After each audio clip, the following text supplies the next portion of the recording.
Right. So ನಿಮಗೆ ನಾನು ಭಾರತದ ಚರಿತ್ರೆ ಪತ್ರಿಕೆ 1 ಭಾರತದ ಇತಿಹಾಸ ಪ್ರಾಚೀನ ಕಾಲದಿಂದ 12-13ನೇ ಶತಮಾನದವರೆಗಿನ ಚರಿತ್ರೆಯನ್ನು ಈ ಒಂದು ಪತ್ರಿಕೆಯಲ್ಲಿ ನಾವು ಮಾತನಾಡ್ತೇವೆ. ಆರಂಭದಿಂದ ಹರಪ್ಪ ನಾಗರಿಕತೆಯ ಕಾಲದಿಂದ ಹಿಡಿದು ದಕ್ಷಿಣ ಭಾರತದಲ್ಲಿ 12-13ನೇ ಶತಮಾನದಲ್ಲಿ ಆಳ್ವಿಕೆ ಮಾಡಿದಂತಹ ಚೋಳರವರೆಗೆ ನಾವು ಹೆಚ್ಚು ಕಡಿಮೆ ಈ ಒಂದು ಚರಿತ್ರೆಯನ್ನು ಅಧ್ಯಯನ ಮಾಡ್ತೇವೆ. ಇದನ್ನು ನಾವು ಮೊದಲನೇ ಪತ್ರಿಕೆ ಅಂತಾನೆ ನಾವು ಕರಿತೇವೆ. ಸೊ ನಾನು ಮತ್ತೆ ಅದನ್ನೆಲ್ಲ ನಿಮ್ಗೆ ಹೇಳೋದು ಬೇಡ. ಈ ಪತ್ರಿಕೆ ನಿಮಗೆ 100 ಮಾರ್ಕ್ಸ್ಗೆ ಇರುತ್ತೆ. ಇಂಟರ್ನಲ್ ಅಸೆಸ್ಮೆಂಟ್ 50 ಮಾರ್ಕ್ಸ್ಗೆ ಇರುತ್ತೆ. ಹಾಗಾಗಿ ನೀವು 100 ಮಾರ್ಕ್ಸ್ಗೆ ಇದರ ಒಂದು ಪರೀಕ್ಷೆಯನ್ನು ನೀವು ಬರಿಬೇಕಾಗುತ್ತೆ.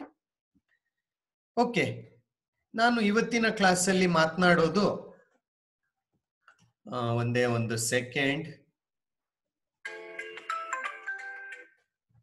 ಹಲೋ, ಕ್ಲಾಸ್ ಶುರುವಾಗಿದೆಯಲ್ಲಮ್ಮ? Stop sharing.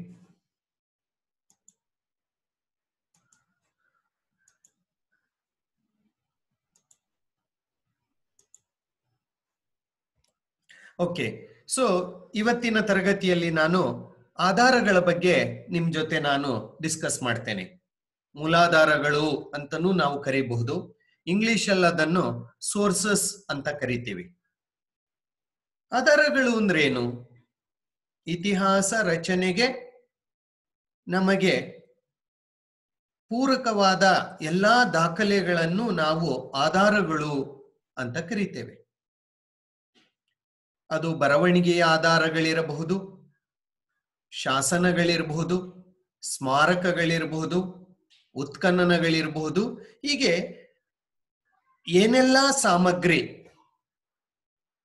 ಇತಿಹಾಸ ರಚನೆಗೆ ಅನುಕೂಲ ಮಾಡಿಕೊಡುತ್ತೆ ಅದನ್ನೆಲ್ಲ ಒಟ್ಟಾರೆಯಾಗಿ ನಾವು ಆಧಾರಗಳು ಅಂತ ನಾವು ಕರೆಯುತ್ತೇವೆ. ನಾನು ನಿನ್ನೆ ಹೇಳ್ತಾ ಇದ್ದೆ ಅನ್ಸುತ್ತೆ, ಆಧಾರಗಳಿಲ್ಲದೆ ಇತಿಹಾಸವಿಲ್ಲ. ಹಾಗಂತ ಹೇಳಿಬಿಟ್ಟು ಆಧಾರಗಳೇ ಇತಿಹಾಸವೂ ಅಲ್ಲ. ಇತಿಹಾಸ ರಚನೆಗೆ ಆಧಾರಗಳು ತುಂಬಾ ಮುಖ್ಯ.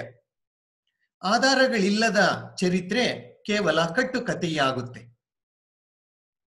ಹಾಗಾಗಿ ಆಧಾರಗಳಿಲ್ಲದೆ ಇತಿಹಾಸ ಎನ್ನುವುದು ಇಲ್ಲ. ಆಧಾರಗಳೇ ಇತಿಹಾಸದ ಉಸಿರು. ಆ ಉಸಿರೇ ಇಲ್ಲ ಅಂದ್ರೆ ಆ ಚರಿತ್ರೆ ಅನ್ನುವುದೇ ಇರೋದಿಲ್ಲ. ಹಾಗಾಗಿ ಚರಿತ್ರೆಯ ರಚನೆ ಮತ್ತು ಅಧ್ಯಯನ ಮೂಲಾಧಾರಗಳ ಮೇಲೆ ನಿಂತಿದೆ. ಆಧಾರಗಳಿಲ್ಲದೆ ಚರಿತ್ರೆಯನ್ನು ಬರೆಯೋಕ್ಕಾಗ್ಲಿ ಅದನ್ನು ಸ್ಪಷ್ಟವಾಗಿ ತಿಳ್ಕೊಳ್ಳೋಕ್ಕಾಗ್ಲಿ ಸಾಧ್ಯವಾಗುವುದಿಲ್ಲ. ಹಾಗಾಗಿ ಯಾವುದೇ ಒಂದು ದೇಶ, ಯಾವುದೇ ಒಂದು ಜನಾಂಗ, ಯಾವುದೇ ಒಂದು ಪ್ರದೇಶ ಅಥವಾ ಯಾವುದೇ ಒಂದು ನಾಡಿನ ಚರಿತ್ರೆಯನ್ನು ನಾವು ಬರಿಬೇಕು ಅಂದ್ರೆ, ಚರಿತ್ರೆಯನ್ನು ಕಟ್ಟಬೇಕು ಅಂದ್ರೆ ಆಧಾರಗಳು ತುಂಬಾ ಮುಖ್ಯವಾಗುತ್ತೆ. ಆದ್ರಿಂದನೇ ನಾವು ಹೇಳೋದು ಆಧಾರವಿಲ್ಲದೆ ಇತಿಹಾಸವಿಲ್ಲ ಅಂತ ಹೇಳಿಬಿಟ್ಟು. ಆಲ್ಬೆರೂನಿ ಎನ್ನುವಂತಹ ಒಬ್ಬ ಬರಹಗಾರ, ಭಾರತಕ್ಕೆ ಭೇಟಿ ನೀಡಿದ್ದಂತಹ ಒಬ್ಬ ಇತಿಹಾಸಕಾರ ಅಂತ ಹೇಳ್ಬೋದು. ಆತ ಹೇಳ್ತಾನೆ, ಪ್ರಾಚೀನ ಭಾರತೀಯರು ಅನೇಕ ವಿಷಯಗಳಲ್ಲಿ ಪಂಡಿತರಾಗಿದ್ದರೂ ಸಹ ಶ್ರದ್ಧಾಪೂರ್ವಕವಾಗಿ ತಮ್ಮ ಇತಿಹಾಸ ರಚನೆಯ ಕಡೆಗೆ ಅವರು ಗಮನ ಹರಿಸಿಲ್ಲ. ಅವರು ತಮ್ಮ ಆಳರಸರ ಚರಿತ್ರೆಯನ್ನು ಕಾಲಾನುಕ್ರಮಣಿಕೆಯಲ್ಲಿ ಬರೆದಿಟ್ಟಿಲ್ಲ. ಯಾವುದಾದ್ರೂ ವಿಚಾರದ ಬಗ್ಗೆ ನೀವು ಅವರನ್ನು ಕೇಳಿದರೆ ಅವರು ಏಕಪ್ರಕಾರವಾಗಿ ಕಥೆಯನ್ನು ಹೇಳಲು ಆರಂಭಿಸುತ್ತಾರೆ ಅಂತ ಹೇಳಿಬಿಟ್ಟು ಆಲ್ಬೆರೂನಿ ಹೇಳಿದ್ದಾನೆ. ಅಂದ್ರೆ ಭಾರತೀಯರಿಗೆ ಐತಿಹಾಸಿಕ ಪ್ರಜ್ಞೆ ಇಲ್ಲ. ಪ್ರಾಚೀನ ಭಾರತದಲ್ಲಿ ಇತಿಹಾಸಕಾರರು ಇರಲಿಲ್ಲ, ಇತಿಹಾಸವನ್ನು ರಚನೆ ಮಾಡಿಲ್ಲ. ಯಾವ ರೀತಿ ನೀವು ಗ್ರೀಕ್ ದೇಶದಲ್ಲಿ ಹೆರಿಡೋಟಸ್ ಇರ್ಬೋದು, ತುಸಿಡೈಡಸ್ ಇರ್ಬೋದು, ಮುಂತಾದಂತಹ ವ್ಯಕ್ತಿಗಳಿದ್ರು. ಅವರು ಇತಿಹಾಸಕಾರರಾಗಿದ್ರು. ಅವರು ಇತಿಹಾಸವನ್ನೇ ಬರೆದಿಟ್ಟು ಹೋಗಿದ್ದಾರೆ. ಅಂದ್ರೆ ಇಂತಹ ರಾಜರು, ಇಂತಹ ಜನರು, ಹೀಗಿತ್ತು, ಹೀಗ್ ನಡೆದಿತ್ತು ಅಂತ ಹೇಳಿಬಿಟ್ಟು ಇತಿಹಾಸವನ್ನೇ ಬರೆದಿಟ್ಟು ಹೋಗಿದ್ದಾರೆ. ಆದ್ರೆ ಆ ರೀತಿಯ ಒಂದು ಇತಿಹಾಸ ರಚನೆಕಾರರು ಪ್ರಾಚೀನ ಭಾರತದಲ್ಲಿ ಇರಲಿಲ್ಲ. ಹಾಗಾಗಿ ಆಲ್ಬೆರೂನಿ ಹೇಳುದು ಭಾರತೀಯರಿಗೆ ಐತಿಹಾಸಿಕ ಪ್ರಜ್ಞೆ ಎನ್ನುವುದು ಇರಲಿಲ್ಲ. ನೀವೇನಾದ್ರೂ ಅವರ ಚರಿತ್ರೆಯನ್ನು ಕೇಳಿರೆ ಅವರು ಏಕಾಏಕಿ ಏಕಪ್ರಕಾರವಾಗಿ ಕತೆ ಹೇಳೋಕ್ ಶುರು ಮಾಡ್ತಾರೆ ಅಂತ ಹೇಳ್ಬಿಟ್ಟು ಆಲ್ಬೆರೂನಿ ಹೇಳ್ತಾನೆ. ಹಾಗಂತ ಹೇಳ್ಬಿಟ್ಟು ಅವನು ಹೇಳೋದೆಲ್ಲ ಸತ್ಯ ಏನೂ ಅಲ್ಲ. ಪ್ರೊಫೆಸರ್ ಮ್ಯಾಕ್ಸ್ಮುಲ್ಲರ್ ಸಹ ಅದೇ ಹೇಳ್ತಾರೆ. ಡಾಕ್ಟರ್ ಫ್ಲೀಟ್ ಸಹ ಅದೇ ಹೇಳ್ತಾರೆ. ಅಂದ್ರೆ ಭಾರತೀಯರಿಗೆ ಅಷ್ಟಾಗಿ ಐತಿಹಾಸಿಕ ಪ್ರಜ್ಞೆ ಇರಲಿಲ್ಲ. ಅಂದ್ರೆ ಐತಿಹಾಸಿಕ ಪ್ರಜ್ಞೆ ಇರಲಿಲ್ಲ ಅಂತ ಯಾಕೆ ಹೇಳ್ತಾರೆ ಅಂದ್ರೆ ಅವರು ಭಾರತೀಯರು ಐತಿಹಾಸಿಕ ಗ್ರಂಥಗಳನ್ನು ಬರೆದಿಲ್ಲ ಅನ್ನೋದು ಅವರ ಒಂದು ವಾದ. ಆದ್ರೂ ಸಹ ಭಾರತೀಯರು ಹಲವಾರು ಪ್ರಾಕಾರಗಳಲ್ಲಿ, ಸಾಹಿತ್ಯದ ಹಲವಾರು ಪ್ರಾಕಾರಗಳಲ್ಲಿ ಭಾರತೀಯರು ಕೆಲಸ ಮಾಡಿದ್ದಾರೆ. ಅವರ ಸಾಹಿತ್ಯ ಸಹ ಭಾರತದ ಇತಿಹಾಸ ರಚನೆಗೆ ಅನುಕೂಲವಾಗುತ್ತೆ ಎನ್ನುವುದು ತುಂಬಾ ಪ್ರಮುಖವಾದಂತಹ ಒಂದು ವಿಚಾರ. ಓಕೆ, ಸೊ ಆಧಾರಗಳ ಬಗೆಗಳು, ಆಧಾರಗಳನ್ನು ನಾವು ಬೇರೆ ಬೇರೆ ರೀತಿಯಲ್ಲಿ ನಾವು ಕಾಣ್ತೇವೆ. ಆ ಬಗೆಗಳು ಯಾವುವು ಅನ್ನುವುದನ್ನಿಲ್ಲಿ ಅರ್ಥ ಮಾಡ್ಕೊಳ್ಳೋಣ. ಯಾಕೆಂದ್ರೆ ಇಷ್ಟೊತ್ತು ನಾನು ಹೇಳಿದ್ದು ಆಧಾರಗಳ ಪ್ರಾಮುಖ್ಯತೆ. ಆಧಾರಗಳಿಲ್ಲದೆ ಇತಿಹಾಸವಿಲ್ಲ, ಆಧಾರಗಳಿಲ್ಲದೆ ಇತಿಹಾಸವನ್ನು ಬರೆಯೋಕ್ ಸಾಧ್ಯವಿಲ್ಲ, ಆಧಾರಗಳಿಲ್ಲದೆ ಅಥೆಂಟಿಕ್ ಹಿಸ್ಟ್ರಿ, ನಿಜವಾದ ಸತ್ಯವಾದಂತಹ ಚರಿತ್ರೆಯನ್ನು ನಾವು ಬರೆಯೋಕ್ಕಾಗೋದಿಲ್ಲ. ಹಾಗಾಗಿ ಇತಿಹಾಸ ರಚನೆಗೆ ಆಧಾರಗಳು ತುಂಬಾ ಪ್ರಮುಖವಾಗಿವೆ. ಹಾಗಾದ್ರೆ ಆ ಆಧಾರಗಳ ಬಗೆಗಳು ಯಾವುವು ಅಂತ ನಾವು ಬಂದ್ರೆ ನೋಡಿ, ಈ ಆಧಾರಗಳ ಬಗೆಗಳನ್ನು ನಾವು ಹೀಗೆ ನೋಡ್ತೇವೆ. ಓಕೆ, ಆಧಾರಗಳನ್ನು ನಾವು ಸಾಮಾನ್ಯವಾಗಿ ನಮ್ಮ ಅನುಕೂಲಕ್ಕಾಗಿ ಅಧ್ಯಯನದ ದೃಷ್ಟಿಯಿಂದ 2 ಭಾಗಗಳಾಗಿ ವಿಭಜನೆ ಮಾಡ್ತೇವೆ. ಒಂದು ಸಾಹಿತ್ಯ ಆಧಾರಗಳು, ಇನ್ನೊಂದು ಪುರಾತತ್ವ ಆಧಾರಗಳು. ಒಂದು ಸಾಹಿತ್ಯ ಆಧಾರ, ಇನ್ನೊಂದು ಪುರಾತತ್ವ ಆಧಾರ. ಸಾಹಿತ್ಯಾಧಾರ ಅಂದ್ರೆ ಬರವಣಿಗೆಯ ಆಧಾರಗಳು. ಅದನ್ನು ನಾವು ಮತ್ತೆ 2 ಭಾಗಗಳಲ್ಲಿ ಕಾಣ್ತೇವೆ. ಸಾಹಿತ್ಯಾಧಾರ ಅಂದ್ರೆ ಬರವಣಿಗೆಯ ಒಂದು ಆಧಾರಗಳು, ಗ್ರಂಥ ರೂಪದಲ್ಲಿ ನಮಗೆ ದೊರೆತಿರುವಂತಹ ಆಧಾರಗಳು, ಬರವಣಿಗೆಯ ರೂಪದಲ್ಲಿ ದೊರೆತಿರುವಂತಹ ಆಧಾರಗಳು.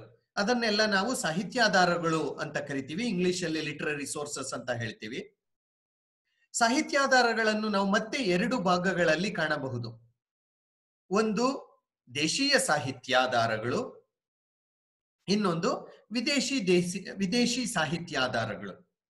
ಸೊ ಸಾಹಿತ್ಯಾಧಾರಗಳನ್ನು ನಾವು 2 ಭಾಗಗಳಲ್ಲಿ ನಾವು ಕಾಣ್ತೇವೆ. ಒಂದು ದೇಶೀಯ ಸಾಹಿತ್ಯ, ಎರಡನೇದು ವಿದೇಶಿ ಸಾಹಿತ್ಯ. ಪುರಾತತ್ವ ಆಧಾರಗಳನ್ನು ನಾವು ಮತ್ತೆ 4 ಭಾಗಗಳಲ್ಲಿ ಕಾಣ್ತೇವೆ. ಒಂದು ಶಾಸನಗಳು, ಎರಡನೇದು ನಾಣ್ಯಗಳು, ಮೂರನೇದು ಸ್ಮಾರಕಗಳು, ನಾಲ್ಕನೇದು ಭೂ ಉತ್ಖನನಗಳು. ಸೊ ಹೀಗೆ ನಮ್ಮ ಅಧ್ಯಯನದ ಅನುಕೂಲಕ್ಕಾಗಿ ಆಧಾರಗಳನ್ನು ಈ 2 ಮುಖ್ಯ ವರ್ಗಗಳಾಗಿ ವಿಭಜನೆ, ಒಂದು ಸಾಹಿತ್ಯಾಧಾರ, ಇನ್ನೊಂದು ಪುರಾತತ್ವ ಆಧಾರ. ಸಾಹಿತ್ಯಾಧಾರಗಳಲ್ಲಿ ಮತ್ತೆ 2 ಭಾಗ, ಒಂದು ದೇಶೀಯ ಸಾಹಿತ್ಯ, ಇನ್ನೊಂದು ವಿದೇಶಿ ಸಾಹಿತ್ಯ. ಪುರಾತತ್ವ ಆಧಾರಗಳಲ್ಲಿ ನಾವು 4 ವಿಧಗಳು, ಒಂದು ಶಾಸನ, ನಾಣ್ಯ, ಸ್ಮಾರಕ ಮತ್ತು ಭೂ ಉತ್ಖನನಗಳು. ಇದು ಆಧಾರಗಳ ಬಗೆಗಳು. ಓಕೆ, ಇದು ನಿಮ್ಗೆ ಅರ್ಥವಾಗಿದೆ ಅಂತ ನಾನು ಅನ್ಕೊಂಡಿದ್ದೀನಿ. ಮುಂದೆ ಇವುಗಳ ಬಗ್ಗೆ ನಾವು ಡೀಟೇಲ್ ಆಗಿ ಮಾತನಾಡೋಣ.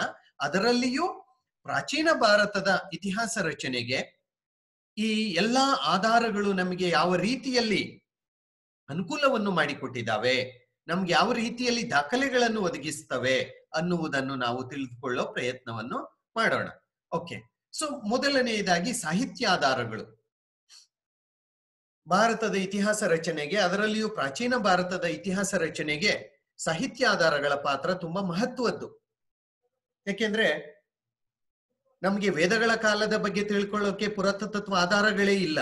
ಹಾಗಾಗಿ ಸಾಹಿತ್ಯಾಧಾರಗಳು ತುಂಬಾ ಪ್ರಮುಖವಾಗಿದೆ.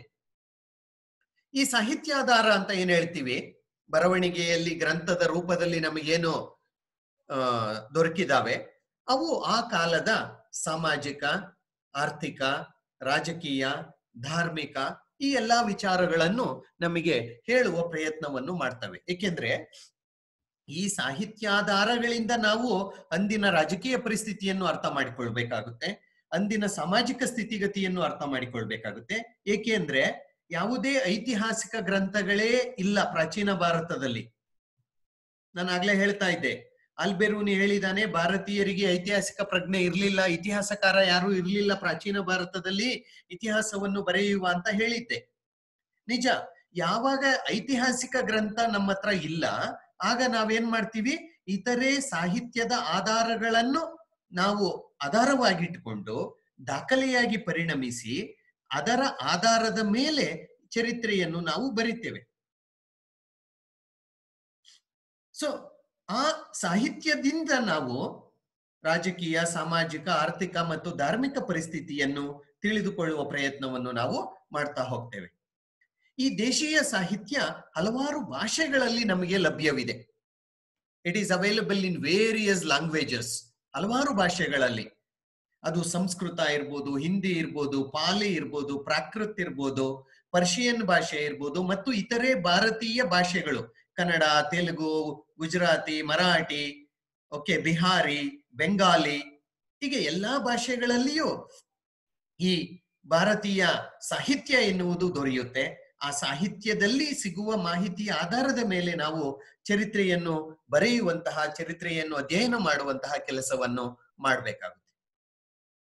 ನಾನಾಗ್ಲೇ ಹೇಳಿದಂತೆ ಈ ಸಾಹಿತ್ಯ ಅಂದ್ರೆ ಕತೆ, ಕವನ ಇರಬಹುದು, ನಾಟಕ ಇರಬಹುದು, ಕಾದಂಬರಿ ಇರಬಹುದು, ಕಾವ್ಯ ಇರಬಹುದು, ಸಾಹಿತ್ಯದ ಬೇರೆ ಬೇರೆ ಪ್ರಕಾರಗಳಿವೆಲ್ಲ.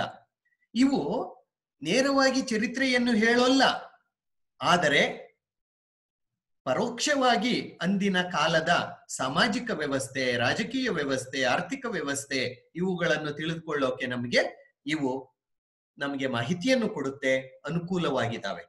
ಹಾಗಾಗಿ ನಮಗೆ ಎಲ್ಲಿ ಐತಿಹಾಸಿಕ ಗ್ರಂಥಗಳೇ ನಮಗೆ ಇಲ್ಲ, ಏಕೆಂದ್ರೆ ನಾವು ಯಾರು ಬರೆದಿಲ್ಲ ಪ್ರಾಚೀನ ಕಾಲದಲ್ಲಿ, ಆಗ ಈ ರೀತಿಯ ಸಾಹಿತ್ಯ ಗ್ರಂಥಗಳ ಮೊರೆ ಹೋಗ್ಬೇಕಾಗುತ್ತೆ. ಅವುಗಳಿಂದ ಮಾಹಿತಿಯನ್ನು ಪಡೆದು ನಾವು ಚರಿತ್ರೆಯನ್ನು ಬರೀಬೇಕಾಗುತ್ತೆ. ಹಾಗಾದ್ರೆ ನಮ್ಮ ಮೊಟ್ಟ ಮೊದಲ ಐತಿಹಾಸಿಕ ಗ್ರಂಥ ಯಾವುದು ಸರ್? ನಿಜವಾದ ಚರಿತ್ರೆಯನ್ನು ಹೇಳುವಂತಹ ಗ್ರಂಥ ಯಾವುದು ಮೊಟ್ಟ ಮೊದಲನೆಯದು ಅಂದ್ರೆ ಕಲ್ಹಣನ ರಾಜತರಂಗಿಣಿ ಅಂತ 12ನೇ ಶತಮಾನದಲ್ಲಿ ರಚಿತವಾದಂತಹ ಗ್ರಂಥ ಕಲ್ಹಣನ ರಾಜತರಂಗಿಣಿ. ಅದು ಮೊಟ್ಟ ಮೊದಲ ಭಾರತದ ಐತಿಹಾಸಿಕ ಗ್ರಂಥ. ಕಾಶ್ಮೀರಿ ರಾಜರ ಬಗ್ಗೆ, ಅವರ ಆಳ್ವಿಕೆಯ ಬಗ್ಗೆ, ಅವರ ವಂಶದ ಬಗ್ಗೆ, ವಂಶಾವಳಿಯ ಬಗ್ಗೆ ಮಾಹಿತಿಯನ್ನು ಅದು ಕೊಡುತ್ತೆ. ಅದು ನಮ್ಮ ಮೊಟ್ಟ ಮೊದಲ ಐತಿಹಾಸಿಕ ಗ್ರಂಥ. ಅದೇ ರೀತಿ ನಮ್ಗೆಲ್ಲಾ ಪ್ರಾಚೀನ ರಾಜಸಂತತಿಗಳ ಬಗ್ಗೆ ಮಾಹಿತಿಯನ್ನು ನೀಡುವ ಐತಿಹಾಸಿಕ ಗ್ರಂಥಗಳು ಇಲ್ಲ. ಆಗ ನಾವೇನ್ ಮಾಡ್ತೀವಿ, ಈ ಸಾಹಿತ್ಯ ಗ್ರಂಥಗಳ ಮೊರೆ ಹೊಕ್ಕು ಅದರಿಂದ ನಾವು ಮಾಹಿತಿಯನ್ನು ಪಡೆದು ಅಧ್ಯಯನವನ್ನು ನಾವು ಮಾಡ್ತೇವೆ. ಸಾಹಿತ್ಯಾಧಾರಗಳು, ರೈಟ್. ಯಾವ್ಯಾವು ಅವೆಲ್ಲ ಪ್ರಮುಖವಾದ ಸಾಹಿತ್ಯಾಧಾರಗಳು ಯಾವುವು ಅಂತ ಬಂದ್ರೆ, ಪ್ರಮುಖವಾಗಿ ನಾವು ವೇದಗಳು, ಸಂಸ್ಕೃತ ಭಾಷೆಯಲ್ಲಿ ಇರುವಂತಹ ಈ ವೇದಗಳು, 4 ವೇದಗಳು ಅಂತ ನಿಮಗೆ ಗೊತ್ತಿದೆ. ಋಗ್ವೇದ, ಯಜುರ್ವೇದ, ಸಾಮವೇದ, ಅಥರ್ವಣ ವೇದ. ಆರ್ಯರ ಬಗ್ಗೆ ತಿಳ್ಕೊಳ್ಳೋಕೆ, ವೈದಿಕ ಕಾಲದ ಬಗೆಗಿನ ಸಾಮಾಜಿಕ, ಆರ್ಥಿಕ, ರಾಜಕೀಯ, ಧಾರ್ಮಿಕ, ಜನರ ಎಲ್ಲಾ ವಿಚಾರಗಳನ್ನು ತಿಳ್ಕೊಳ್ಳೋಕೆ ನಮಗೆ ವೇದಗಳೇ ಮುಖ್ಯ ಆಧಾರ, ಇನ್ನೇನೂ ಇಲ್ಲ. ವೇದಗಳ ಕಾಲದ ಬಗ್ಗೆ ತಿಳ್ಕೊಳ್ಳೋಕೆ ನಮಗೆ ಪುರಾತತ್ವ ಆಧಾರಗಳು ಇಲ್ಲ, ಶಾಸನಗಳು ಇಲ್ಲ, ವೇದಗಳೇ ಮೂಲ ಆಕರ. ಇವೆಲ್ಲ ಈ ಋಗ್ವೇದ 1024 ಶ್ಲೋಕಗಳನ್ನು ಒಳಗೊಂಡಿದೆ. ಆ ಶ್ಲೋಕದಲ್ಲಿ ಆ ಆರ್ಯರ ಎಲ್ಲಾ ವಿಚಾರಗಳು ನಮಗೆ ತಿಳಿಯುತ್ತೆ. ಬೇಸಾಯ ಮಾಡೋದು ಹೇಗೆ, ಬೆಳೆ ಕುಯ್ಯೋದು ಹೇಗೆ, ಬೆಳೆಗೆ ರೋಗ ಬರ್ದೇ ಇರ್ಲಿ ಅಂತ ದೇವರನ್ನು ಪ್ರಾರ್ಥನೆ ಮಾಡೋದು ಹೇಗೆ, ಯಾವ ದೇವರನ್ನು ಪೂಜೆ ಮಾಡ್ತಾ ಇದ್ದಾರೆ ಅವರು, ಹೀಗೆ ಎಲ್ಲಾ ಮಾಹಿತಿಗಳು ನಮಗೆ ಸಿಗುತ್ತೆ. ಸೊ ಋಗ್ವೇದ, ಯಜುರ್ವೇದ, ಸಾಮವೇದ, ಅಥರ್ಣ ವೇದ ಇವೆಲ್ಲವೂ ಸಹ ಆರ್ಯರ ಜೀವನ ಕ್ರಮವನ್ನು ತಿಳಿದುಕೊಳ್ಳೋಕೆ, ಆರ್ಯರ ರಾಜಕೀಯ ವ್ಯವಸ್ಥೆಯನ್ನು ತಿಳಿದುಕೊಳ್ಳೋಕೆ, ರಾಜನ್ ಅಂತ ಕರೀತಾ ಇದ್ರು ರಾಜನನ್ನು. ರಾಜಕೀಯ ವ್ಯವಸ್ಥೆ ತಿಳ್ಕೊಳ್ಳೋಕೆ, ಅವನ ಅಧಿಕಾರಿಗಳ್ಯಾರು, ಸೈನ್ಯ ಏನು, ಏನ್ರಿಂದ ಅವರು ಯುದ್ಧವನ್ನು ಮಾಡ್ತಾ ಇದ್ರು, ಅವರ ಶಸ್ತ್ರಾಸ್ತ್ರಗಳೇನು, ಅವರು ಪೂಜೆ ಮಾಡ್ತಿದ್ದಂತಹ ದೇವತೆಗಳ್ಯಾವು, ಅವರ ಉಡುಗೆ ತೊಡುಗೆಗಳೇನು, ಎಲ್ಲಾ ಮಾಹಿತಿ ನಮಗೆ ಈ ವೇದಗಳಿಂದ ತಿಳಿಯುತ್ತೆ. ಸೊ ವೇದಗಳ ಅಧ್ಯಯನದಿಂದ ಅಂದಿನ ಕಾಲದ ಚರಿತ್ರೆಯನ್ನು, ಆರ್ಯರ ಚರಿತ್ರೆಯನ್ನು ನಾವು ಕಟ್ಟಬಹುದಾಗುತ್ತೆ. ಅರ್ಥವಾಗ್ತಾ ಇದೆಯಾ ಈಗ ನಿಮಗೆ ನಾನು ಹೇಳ್ತಾ ಇರೋದು? ಓಕೆ. ಅದನ್ನು ಬಿಟ್ರೆ ಪುರಾಣಗಳು, ಒಟ್ಟು 18 ಪುರಾಣಗಳಿವೆ. ನಾವಿಲ್ಲಿ ಎಲ್ಲವನ್ನು ಸಹ ಮಾತಾಡೋದು ಬೇಕಿಲ್ಲ. ವಾಯು ಪುರಾಣ, ಮತ್ಸ್ಯ ಪುರಾಣ, ವಿಷ್ಣು ಪುರಾಣ, ಭಾಗವತ ಪುರಾಣ, ಹೀಗೆ ಒಟ್ಟು 18 ಪುರಾಣಗಳಿವೆ. ಈ ಪುರಾಣಗಳು ಸಹ ಹಲವಾರು ಪ್ರಾಚೀನ ರಾಜ ಸಂತತಿಗಳ ಬಗ್ಗೆ ಮಾಹಿತಿ ಕೊಡುತ್ತೆ. ಅದರಲ್ಲಿಯೂ ಶಾತವಾಹನರ ಬಗ್ಗೆ, ನಮಗೆ ಶಾತವಾಹನರ ಬಗ್ಗೆ ತಿಳ್ಕೊಳ್ಳೋಕೆ ಈ ಪುರಾಣಗಳು ತುಂಬಾ ಪ್ರಮುಖವಾದಂತಹ ಒಂದು ಆಕರಗಳಾಗಿದ್ದಾವೆ. ರಾಜರ ವಂಶಾವಳಿ ಅದೆಲ್ಲವೂ ಸಹ ಈ ಒಂದು ಪುರಾಣಗಳಲ್ಲಿಯೇ ನಮಗೆ ಮಾಹಿತಿ ಎನ್ನುವುದು ಸಿಗುತ್ತೆ. ಸೊ ಪುರಾಣಗಳು ಸಹ ಪ್ರಾಚೀನ ಭಾರತದ ಚರಿತ್ರೆಯನ್ನು ತಿಳ್ಕೊಳ್ಳೋಕೆ ನಮಗೆ ಪ್ರಮುಖ ಆಕರವಾಗಿದೆ. ಅದನ್ ಬಿಟ್ರೆ ಬ್ರಾಹ್ಮಣಕಗಳು, ಓಕೆ, ವೇದಾಂಗಗಳು, ಇವೆಲ್ಲ ಈ ಒಂದು ವೈದಿಕ ಸಾಹಿತ್ಯದ ಒಂದು ಭಾಗ. ಆ ಒಂದು ವೈದಿಕ ಜನಜೀವನವನ್ನೆಲ್ಲ ತಿಳ್ಕೊಳ್ಳೋಕೆ, ಅವರ ಆಚಾರ ವಿಚಾರಗಳನ್ನು ತಿಳ್ಕೊಳ್ಳೋಕೆ, ಅವರ ಧರ್ಮ, ಅವರ ತತ್ವಜ್ಞಾನ, ದೇವರ ಬಗೆಗಿನ ಅವರ ನಂಬಿಕೆಗಳು, ಅದನ್ನೆಲ್ಲ ತಿಳ್ಕೊಳ್ಳೋಕೆ ಬ್ರಾಹ್ಮಣಕಗಳು, ವೇದಾಂಗಗಳು ಇವೆಲ್ಲ ಅನುಕೂಲಕರವಾಗಿದ್ದಾವೆ. ಆಮೇಲೆ ಮಹಾಕಾವ್ಯಗಳು, ರಾಮಾಯಣ ಮಹಾಭಾರತ, ರಾಮಾಯಣ ಮತ್ತು ಮಹಾಭಾರತ ಎರಡು ಪ್ರಮುಖ ಕಾವ್ಯಗಳು.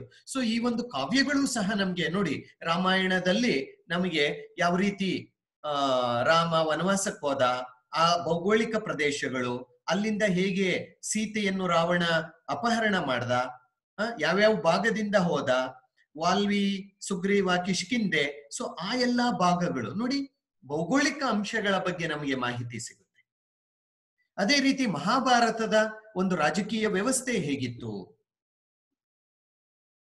ಆಡಳಿತ ವ್ಯವಸ್ಥೆ ಹೇಗಿತ್ತು, ಆ ಯುದ್ಧದ ಪರಿಸ್ಥಿತಿ ಹೇಗಿತ್ತು ಅನ್ನುವುದನ್ನೆಲ್ಲ ನಾವು ಈ ಮಹಾಕಾವ್ಯಗಳನ್ನು ಅರ್ಥ ಮಾಡಿಕೊಂಡ್ರೆ ಅಂದಿನ ಪರಿಸ್ಥಿತಿಯನ್ನು ನಾವು ಅರ್ಥ ಮಾಡಿಕೊಳ್ಬಹುದು. ಅದನ್ನು ಬಿಟ್ರೆ ಭಾರತದ ಬೌದ್ಧ ಧರ್ಮದ ಬಗ್ಗೆ ತಿಳ್ಕೊಳ್ಳೋಕೆ ಮತ್ತು ಭಾರತದ ಸ್ಥಿತಿಗತಿಯನ್ನು ಕ್ರಿಸ್ತ ಪೂರ್ವ 6ನೇ ಶತಮಾನದಲ್ಲಿ ಅರ್ಥ ಮಾಡ್ಕೊಳ್ಳೋಕೆ ಬೌದ್ಧ ಗ್ರಂಥಗಳು, ತ್ರಿಪಿಟಕಗಳು, ಸುತ್ತ ಪೀಠಕ, ವಿನಯ ಪೀಠಕ, ಅಭಿಧಮ್ಮ ಪೀಠಕ ಅಂತ ಹೇಳಿಬಿಟ್ಟು, ಸೊ ಇವು ಬೌದ್ಧ ಧರ್ಮದ ಬಗ್ಗೆ, ಬುದ್ಧನ ಬಗ್ಗೆ, ಅವನ ಜೀವನದ ಬಗ್ಗೆ, ಅವನ ಬೋಧನೆಗಳ ಬಗ್ಗೆ, ಬೌದ್ಧ ಸಂಘಗಳ ಬಗ್ಗೆ, ಬೌದ್ಧ ಧರ್ಮದ ಪ್ರಚಾರದ ಬಗ್ಗೆ, ಬೌದ್ಧ ಧರ್ಮ ಭಾರತದಲ್ಲಿ ಹೇಗೆ ಬೆಳೆಯಿತು ಎನ್ನುವ ಬಗ್ಗೆ, ಅಂದಿನ ಕಾಲದ ಜನರ ಜೀವನ ಹೇಗಿತ್ತು, ರಾಜಕೀಯ ವಿಚಾರ ಹೇಗಿತ್ತು, ಧಾರ್ಮಿಕ ವ್ಯವಸ್ಥೆ ಹೇಗಿತ್ತು ಎನ್ನುವ ಸಾಕಷ್ಟು ಮಾಹಿತಿಯನ್ನು ಈ ಒಂದು ಬೌದ್ಧ ಗ್ರಂಥಗಳಿಂದ ನಾವು ತಿಳ್ಕೊಳ್ಬಹುದು. ತ್ರಿಪಿಟಕಗಳಲ್ಲದೆ ಜಾತಕ ಕಥೆಗಳು, ಬೌದ್ಧ ಧರ್ಮದ ತುಂಬಾ ಪ್ರಮುಖವಾದಂತಹ ಧಾರ್ಮಿಕ ಗ್ರಂಥಗಳಲ್ಲಿ ಜಾತಕ ಕಥೆಗಳು, ಬುದ್ಧನಾಗಿ ಹುಟ್ಟುವುದಕ್ಕೆ ಮುಂದೆ ಹಿಂದಿನ ಜನ್ಮಗಳಲ್ಲಿ ಬೇರೆ ಜನ್ಮ ತಗೊಂಡಿದ್ದ ಅಂತ ನಾವು ಹೇಳ್ತೇವೆ. ಸೊ ಆ ಹಿಂದಿನ ಜನ್ಮಗಳ ಕಥೆಗಳು, ಅವುಗಳನ್ನೇ ನಾವು ಜಾತಕ ಕಥೆಗಳು ಅಂತ ಹೇಳ್ತೇವೆ. ಸೊ ಆ ಪರಿಸ್ಥಿತಿಯನ್ನೆಲ್ಲ ಅಲ್ಲರಲ್ಲಿ ನಾವು ತಿಳ್ಕೊಳ್ಬಹುದು. ಇದಲ್ಲದೆ ಶ್ರೀಲಂಕಾದಲ್ಲಿ ರಚನೆಯಾದಂತಹ ದೀಪವಂಶ ಮತ್ತು ಮಹಾವಂಶ ಎನ್ನುವ 2 ಗ್ರಂಥಗಳು, ಇವು ಸಹ ಬೌದ್ಧ ಧರ್ಮದ ಬಗ್ಗೆ, ಭಾರತದ ಬಗ್ಗೆ ಮಾಹಿತಿಯನ್ನು ನೀಡುತ್ತವೆ. ಅದಲ್ಲದೆ ಮಿಲಿಂದ ಪನ್ಹ, ಅದು ಸಹ ಬೌದ್ಧ ಧರ್ಮದ ಬಗ್ಗೆ ನಮಗೆ ಮಾಹಿತಿಯನ್ನು ತಿಳಿಸುವಂತಹ ಒಂದು ಗ್ರಂಥವಾಗಿದೆ. ಅದಲ್ಲದೆ ಜೈನ ಧರ್ಮದ ಬಗ್ಗೆ ಬಂದ್ರೆ ಅಂಗಗಳು ಮತ್ತು ಉಪಾಂಗಗಳು, ಒಟ್ಟು 12 ಅಂಗಗಳು ಅಂತ ನಾವು ಹೇಳ್ತೇವೆ. ಜೈನ ಧರ್ಮದ ಬಗ್ಗೆ ನಮಗೆ ಹೇಳುವ ಮಾಹಿತಿಯನ್ನು ನೀಡುವ 12 ಅಂಗಗಳು, ಅವು ಜೈನ ಧರ್ಮದ ಬಗ್ಗೆ, ಮಹಾವೀರನ ಬಗ್ಗೆ ಮತ್ತು ಹಿಂದಿನ ತೀರ್ಥಂಕರರ ಬಗ್ಗೆ, ಜೈನ ಧರ್ಮ ಬೆಳೆದು ಬಂದ ಬಗೆಗೆ, ಜೈನ ಧರ್ಮದ ಒಂದು ಏನ್ ಹೇಳ್ತೀವಿ ಬೋಧನೆಗಳ ಬಗ್ಗೆ, ಜೈನ ಧರ್ಮೀಯರ ಆಚರಣೆಗಳ ಬಗ್ಗೆ, ಈ ಎಲ್ಲಾ ವಿಚಾರಗಳನ್ನು ಈ ಒಂದು ಗ್ರಂಥಗಳಿಂದ ನಾವು ಅರಿಯಬಹುದು. ಇದಲ್ಲದೆ ತುಂಬಾ ಪ್ರಮುಖವಾದಂತಹ ಒಂದು ಸಾಹಿತ್ಯ ಗ್ರಂಥಗಳು ಯಾವುವು ನಮಗೆ ಇತಿಹಾಸ ರಚನೆಗೆ ಅನುಕೂಲ ಮಾಡಿಕೊಡುವ, ಎಲ್ಲವೂ ಹೇಳಿಲ್ಲ ನಾನಿಲ್ಲಿ, ಕೆಲವನ್ನು ನಾನು ಹೇಳಿದ್ದೀನಿ. ಇಷ್ಟನ್ನು ನೀವು ಬರೆದ್ರೆ ಸಾಕಾಗುತ್ತೆ. ಕೌಟಿಲ್ಯನ ಅರ್ಥಶಾಸ್ತ್ರ ನಿಮಗೆ ಗೊತ್ತೇ ಇದೆ. ಕೌಟಿಲ್ಯ ಮೌರ್ಯ ಸಾಮ್ರಾಜ್ಯ ಸ್ಥಾಪನೆಗೆ ಕಾರಣಕರ್ತನಾದಂತಹ ತಕ್ಷಶಿಲೆಯ ಒಬ್ಬ ವಿದ್ವಾಂಸ, ಗುರು. ಕೌಟಿಲ್ಯ, ಚಾಣಕ್ಯ, ವಿಷ್ಣುಗುಪ್ತ ಅಂತ ಎಲ್ಲ ಹೇಳ್ತೀವಿ, ಹೌದಲ್ವಾ? ಸೊ ಆತ ಬರೆದಿರುವಂತಹ ಗ್ರಂಥದ ಹೆಸರು ಅರ್ಥಶಾಸ್ತ್ರ. ಹೆಸರು ಅದು ಅರ್ಥಶಾಸ್ತ್ರ, ಏನೋ ಎಕನಾಮಿಕ್ಸ್ ಹೇಳುತ್ತೆ ಅಂತ ನೀವು ಅನ್ಕೊಳ್ಬಹುದು. ಅಲ್ಲ, ಇದು ರಾಜಕೀಯ ವ್ಯವಸ್ಥೆಯ ಬಗ್ಗೆ ಮಾಹಿತಿಯನ್ನು ನೀಡುತ್ತೆ. ಮೌರ್ಯರ ಬಗ್ಗೆ, ಮೌರ್ಯರ ಆಡಳಿತದ ಬಗ್ಗೆ ನಮಗೆ ದೊರೆತಿರುವಂತಹ ಅದ್ಭುತವಾದಂತಹ ಒಂದು ಗ್ರಂಥ.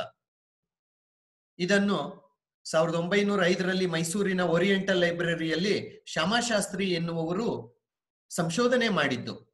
ತಳಗೇರಿ ರೂಪದಲ್ಲಿ ಈ ಗ್ರಂಥ ಲಭ್ಯವಾಗಿದೆ. ಇವತ್ತಿಗೂ ಸಹ ನೀವು ಮೈಸೂರು ಓರಿಯೆಂಟಲ್ ಲೈಬ್ರರಿಗೆ ಹೋದ್ರೆ ಈ ಒಂದು ಗ್ರಂಥವನ್ನು ನೋಡಬಹುದು. ತಳಗೇರಿಯಲ್ಲಿ ಇದೆ. ಸೊ ಕೌಟಿಲ್ಯನ ಅರ್ಥಶಾಸ್ತ್ರ ಮೌರ್ಯರ ಬಗ್ಗೆ, ಮೌರ್ಯ ಸಾಮ್ರಾಜ್ಯ ಸ್ಥಾಪನೆಯ ಬಗ್ಗೆ, ನಂದರ ಬಗ್ಗೆ ತಿಳ್ಕೊಳ್ಳೋಕೆ ನಮಗೆ ಅದ್ಭುತವಾದಂತಹ ಒಂದು ಆಕರವಾಗಿದೆ. ಇದಲ್ಲದೆ ವಿಶಾಖದತ್ತನ ಮುದ್ರಾ ರಾಕ್ಷಸ ಮತ್ತು ದೇವಿ ಚಂದ್ರಗುಪ್ತಂ ಈ ಗ್ರಂಥಗಳು ಸಹ ಮೌರ್ಯರ ಬಗ್ಗೆ, ಇದು ರಚನೆಯಾಗಿದ್ದು ಗುಪ್ತರ ಕಾಲದಲ್ಲಿ, ಆದರೆ ಮೌರ್ಯರ ಬಗ್ಗೆ ಮಾಹಿತಿಯನ್ನು ತಿಳ್ಕೊಳ್ಳೋಕೆ ಇವು ಸಹ ಅದ್ಭುತವಾದಂತಹ ಗ್ರಂಥಗಳಾಗಿದ್ದಾವೆ. ಅಲ್ಲದೆ ಪಾಣಿನಿಯ ಅಷ್ಟಾಧ್ಯಾಯಿ ಗ್ರಂಥ, ಪತಂಜಲಿಯ ಮಹಾಭಾಷ್ಯ ಎನ್ನುವ ಅಂತಹ ಮತ್ತೊಂದು ಗ್ರಂಥ, ಬಾಣನ ಹರ್ಷಚರಿತೆ, ವರ್ಧನರ ಪ್ರಮುಖ ದೊರೆ ಹರ್ಷವರ್ಧನ ಏನಿದ್ದ, ಅವನ ಆಸ್ಥಾನದಲ್ಲಿದ್ದಂತಹ ಆಸ್ಥಾನ ಕವಿ ಬಾಣ ಆತ ಹರ್ಷಚರಿತೆ ಎನ್ನುವಂತಹ ಒಂದು ಗ್ರಂಥವನ್ನು ಬರೆದ. ಅದು ಹರ್ಷನ ಬಗ್ಗೆ, ಅವನ ಸಾಧನೆಗಳ ಬಗ್ಗೆ, ಬೌದ್ಧ ಧರ್ಮಕ್ಕೆ ಹರ್ಷನ ಕೊಡುಗೆಗಳ ಬಗ್ಗೆ ಅದ್ಭುತವಾದಂತಹ ಮಾಹಿತಿಯನ್ನು ಹರ್ಷಚರಿತೆ ಕೊಡುತ್ತೆ. ಈವನ್ ಪುಲಿಕೇಶಿ ಹರ್ಷನ ನಡುವೆ ನಡೆದಂತಹ ಕಾಳಗದ ಬಗ್ಗೆ ಅದು ಮಾಹಿತಿಯನ್ನು ನಮಗೆ ನೀಡುತ್ತೆ. ಆಮೇಲೆ ಕಾಳಿದಾಸನ ಗ್ರಂಥಗಳು ಗುಪ್ತರ ಕಾಲಕ್ಕೆ ಬಂದ್ರೆ ಸಂಸ್ಕೃತ ಸಾಹಿತ್ಯದ ಸುವರ್ಣಯುಗ ಅಂತಾನೆ ನಾವು ಹೇಳ್ತೇವೆ. ಗುಪ್ತರ ಕಾಲದಲ್ಲಿದ್ದಂತಹ ಈ ಒಂದು ಕಾಳಿದಾಸ ಸಂಸ್ಕೃತ ಸಾಹಿತ್ಯದಲ್ಲಿ ಅದ್ಭುತವಾದಂತಹ ಒಬ್ಬ ವಿದ್ವಾಂಸ. ಈತನ ಬರವಣಿಗೆಗಳು, ಈತನ ಗ್ರಂಥಗಳು, ಹಲವಾರು ಗ್ರಂಥಗಳನ್ನು ಈತ ರಚನೆ ಮಾಡಿದ್ದಾನೆ. ಯಾರು? ಈ ಕಾಳಿದಾಸ. ಅದು ರಘುವಂಶ ಇರ್ಬೋದು, ವಿಕ್ರಮೋರ್ಷಿಯ ಇರ್ಬೋದು, ಅಭಿಜ್ಞಾನ ಶಾಕುಂತಲ ಇರ್ಬೋದು, ಋತು ಸಂಹಾರ ಇರ್ಬೋದು, ಮೇಘದೂತ ಇರ್ಬೋದು. ಹೀಗೆ ಅವುಗಳ ಪಟ್ಟಿನೇ ತುಂಬಾ ದೊಡ್ಡದಾಗಿದೆ. ಹಲವಾರು ಕೃತಿಗಳನ್ನು ಈ ಒಂದು ಕಾಳಿದಾಸ ರಚನೆ ಮಾಡಿದ್ದಾನೆ. ಸೊ ಈ ಒಂದು ಕಾಳಿದಾಸನ ಗ್ರಂಥಗಳು ಅಂದಿನ ಕಾಲದ ಸಾಮಾಜಿಕ ವ್ಯವಸ್ಥೆ ನೋಡಿ. ಮಾಳ್ವಿಕಾ ಮತ್ತು ಅಗ್ನಿಮಿತ್ರರ ಒಂದು ಪ್ರೇಮ ಕಥನ, ಅಲ್ಲಿ 2 ರಾಜಸಂತತಿಗಳ ಒಂದು ಚರಿತ್ರೆ, ಅದೆಲ್ಲ ಅದರಲ್ಲಿ ಬರುತ್ತೆ. ಮೇಘದೂತದಲ್ಲಿ ಭೌಗೋಳಿಕ ವಿಚಾರಗಳ ಬಗ್ಗೆ ನಮಗೆ ಮಾಹಿತಿ ಎನ್ನುವುದು ಸಿಗುತ್ತೆ. ಹೀಗೆ ಕಾಳಿದಾಸನ ಗ್ರಂಥಗಳು ಗುಪ್ತರ ಕಾಲದ ವಿಚಾರಗಳನ್ನು ನಾವು ಅರ್ಥ ಮಾಡಿಕೊಳ್ಳೋಕೆ ಅದ್ಭುತವಾದಂತಹ ಆಕರಗಳಾಗಿ ಉಳಿದಿದ್ದಾವೆ ಅಂತ ನಾವು ಹೇಳಬಹುದು. ಆಮೇಲೆ ಕಲ್ಹಣನ ರಾಜತರಂಗಿಣಿ, ನಾನು ಆಗ್ಲೇ ಹೇಳ್ತಾ ಇದ್ದೆ, ಭಾರತದ ಮೊಟ್ಟ ಮೊದಲ ಐತಿಹಾಸಿಕ ಕೃತಿ ಅಂದ್ರೆ ಕಲ್ಹಣನ ರಾಜತರಂಗಿಣಿ. ಇದು ಕಾಶ್ಮೀರಿ ಅರಸರ ಬಗ್ಗೆ ನಮಗೆ ಇತಿಹಾಸವನ್ನು ಹೇಳುತ್ತೆ. ನಿಜವಾದ ಐತಿಹಾಸಿಕ ಗ್ರಂಥ ಇದು. ಇದು ನಾಟಕ ಅಲ್ಲ, ಅಥವಾ ಇದೇನೋ ಕಾವ್ಯ ಅಲ್ಲ, ಅಥವಾ ಇದು ಯಾವುದೋ ಒಂದು ಕಾದಂಬರಿ ಅಲ್ಲ. ಇದು ಇತಿಹಾಸ ಗ್ರಂಥ. ಯಾವುದು? ಕಲ್ಹಣನ ರಾಜತರಂಗಿಣಿ. 12ನೇ ಶತಮಾನದಲ್ಲಿ ಇದನ್ನು ಮೊಟ್ಟ ಮೊದಲ ಬಾರಿಗೆ ರಚನೆ ಮಾಡಲಾಯಿತು. ಇದು ಕಾಶ್ಮೀರಿ ರಾಜರ ವಂಶಾವಳಿ, ಅವರ ಒಂದು ಆಳ್ವಿಕೆ, ಅದರ ಬಗ್ಗೆ ನಮಗೆ ಮಾಹಿತಿ ಕೊಡುತ್ತೆ. ಅದಲ್ಲದೆ ಬಿಲ್ಹಣನ ವಿಕ್ರಮಾಂಕ ದೇವಚರಿತ ನೀವು ಕೇಳಿದ್ದೀರಾ. ಸೋಮೇಶ್ವರನ ಮಾನಸೋಲ್ಲಾಸ, ಸೋಮೇಶ್ವರನ ಮಾನಸೋಲ್ಲಾಸ.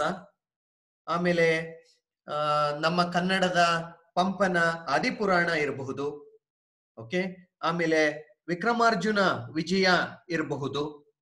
ಆಮೇಲೆ ರನ್ನನ ಅಜಿತನಾಥ ಪುರಾಣ ಇರಬಹುದು, ಗದಾಯುದ್ಧ ಇರಬಹುದು. ಇವೆಲ್ಲ ಆ ಒಂದು ಕಾಲದ ಇತಿಹಾಸವನ್ನು ನಮಗೆ ತಿಳಿಸುವ ಪ್ರಮುಖವಾದಂತಹ, ನೋಡಿ, ರನ್ನನ ಒಂದು ಬರವಣಿಗೆಗಳು ಕಲ್ಯಾಣಿ ಚಾಳುಕ್ಯರ ಮಾಹಿತಿಯನ್ನು ನಮಗೆ ತಿಳಿಸುತ್ತೆ.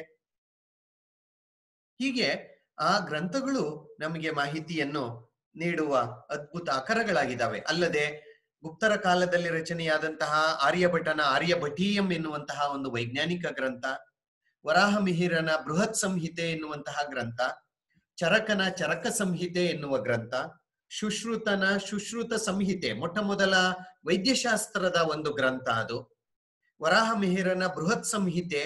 ಹೀಗೆ ಪಟ್ಟಿ ಹೇಳ್ತಾ ಇದ್ರೆ ಮುಂದುವರಿತಾನೇ ಇರುತ್ತೆ. ಸೊ ಈ ಎಲ್ಲಾ ಗ್ರಂಥಗಳ ಮೂಲಕ ನಾವು ನಮ್ಮ ಪೂರ್ವಜರ ಚರಿತ್ರೆಯನ್ನು ನಾವು ಕಟ್ಟೋಕೆ ಸಾಧ್ಯವಾಗುತ್ತೆ.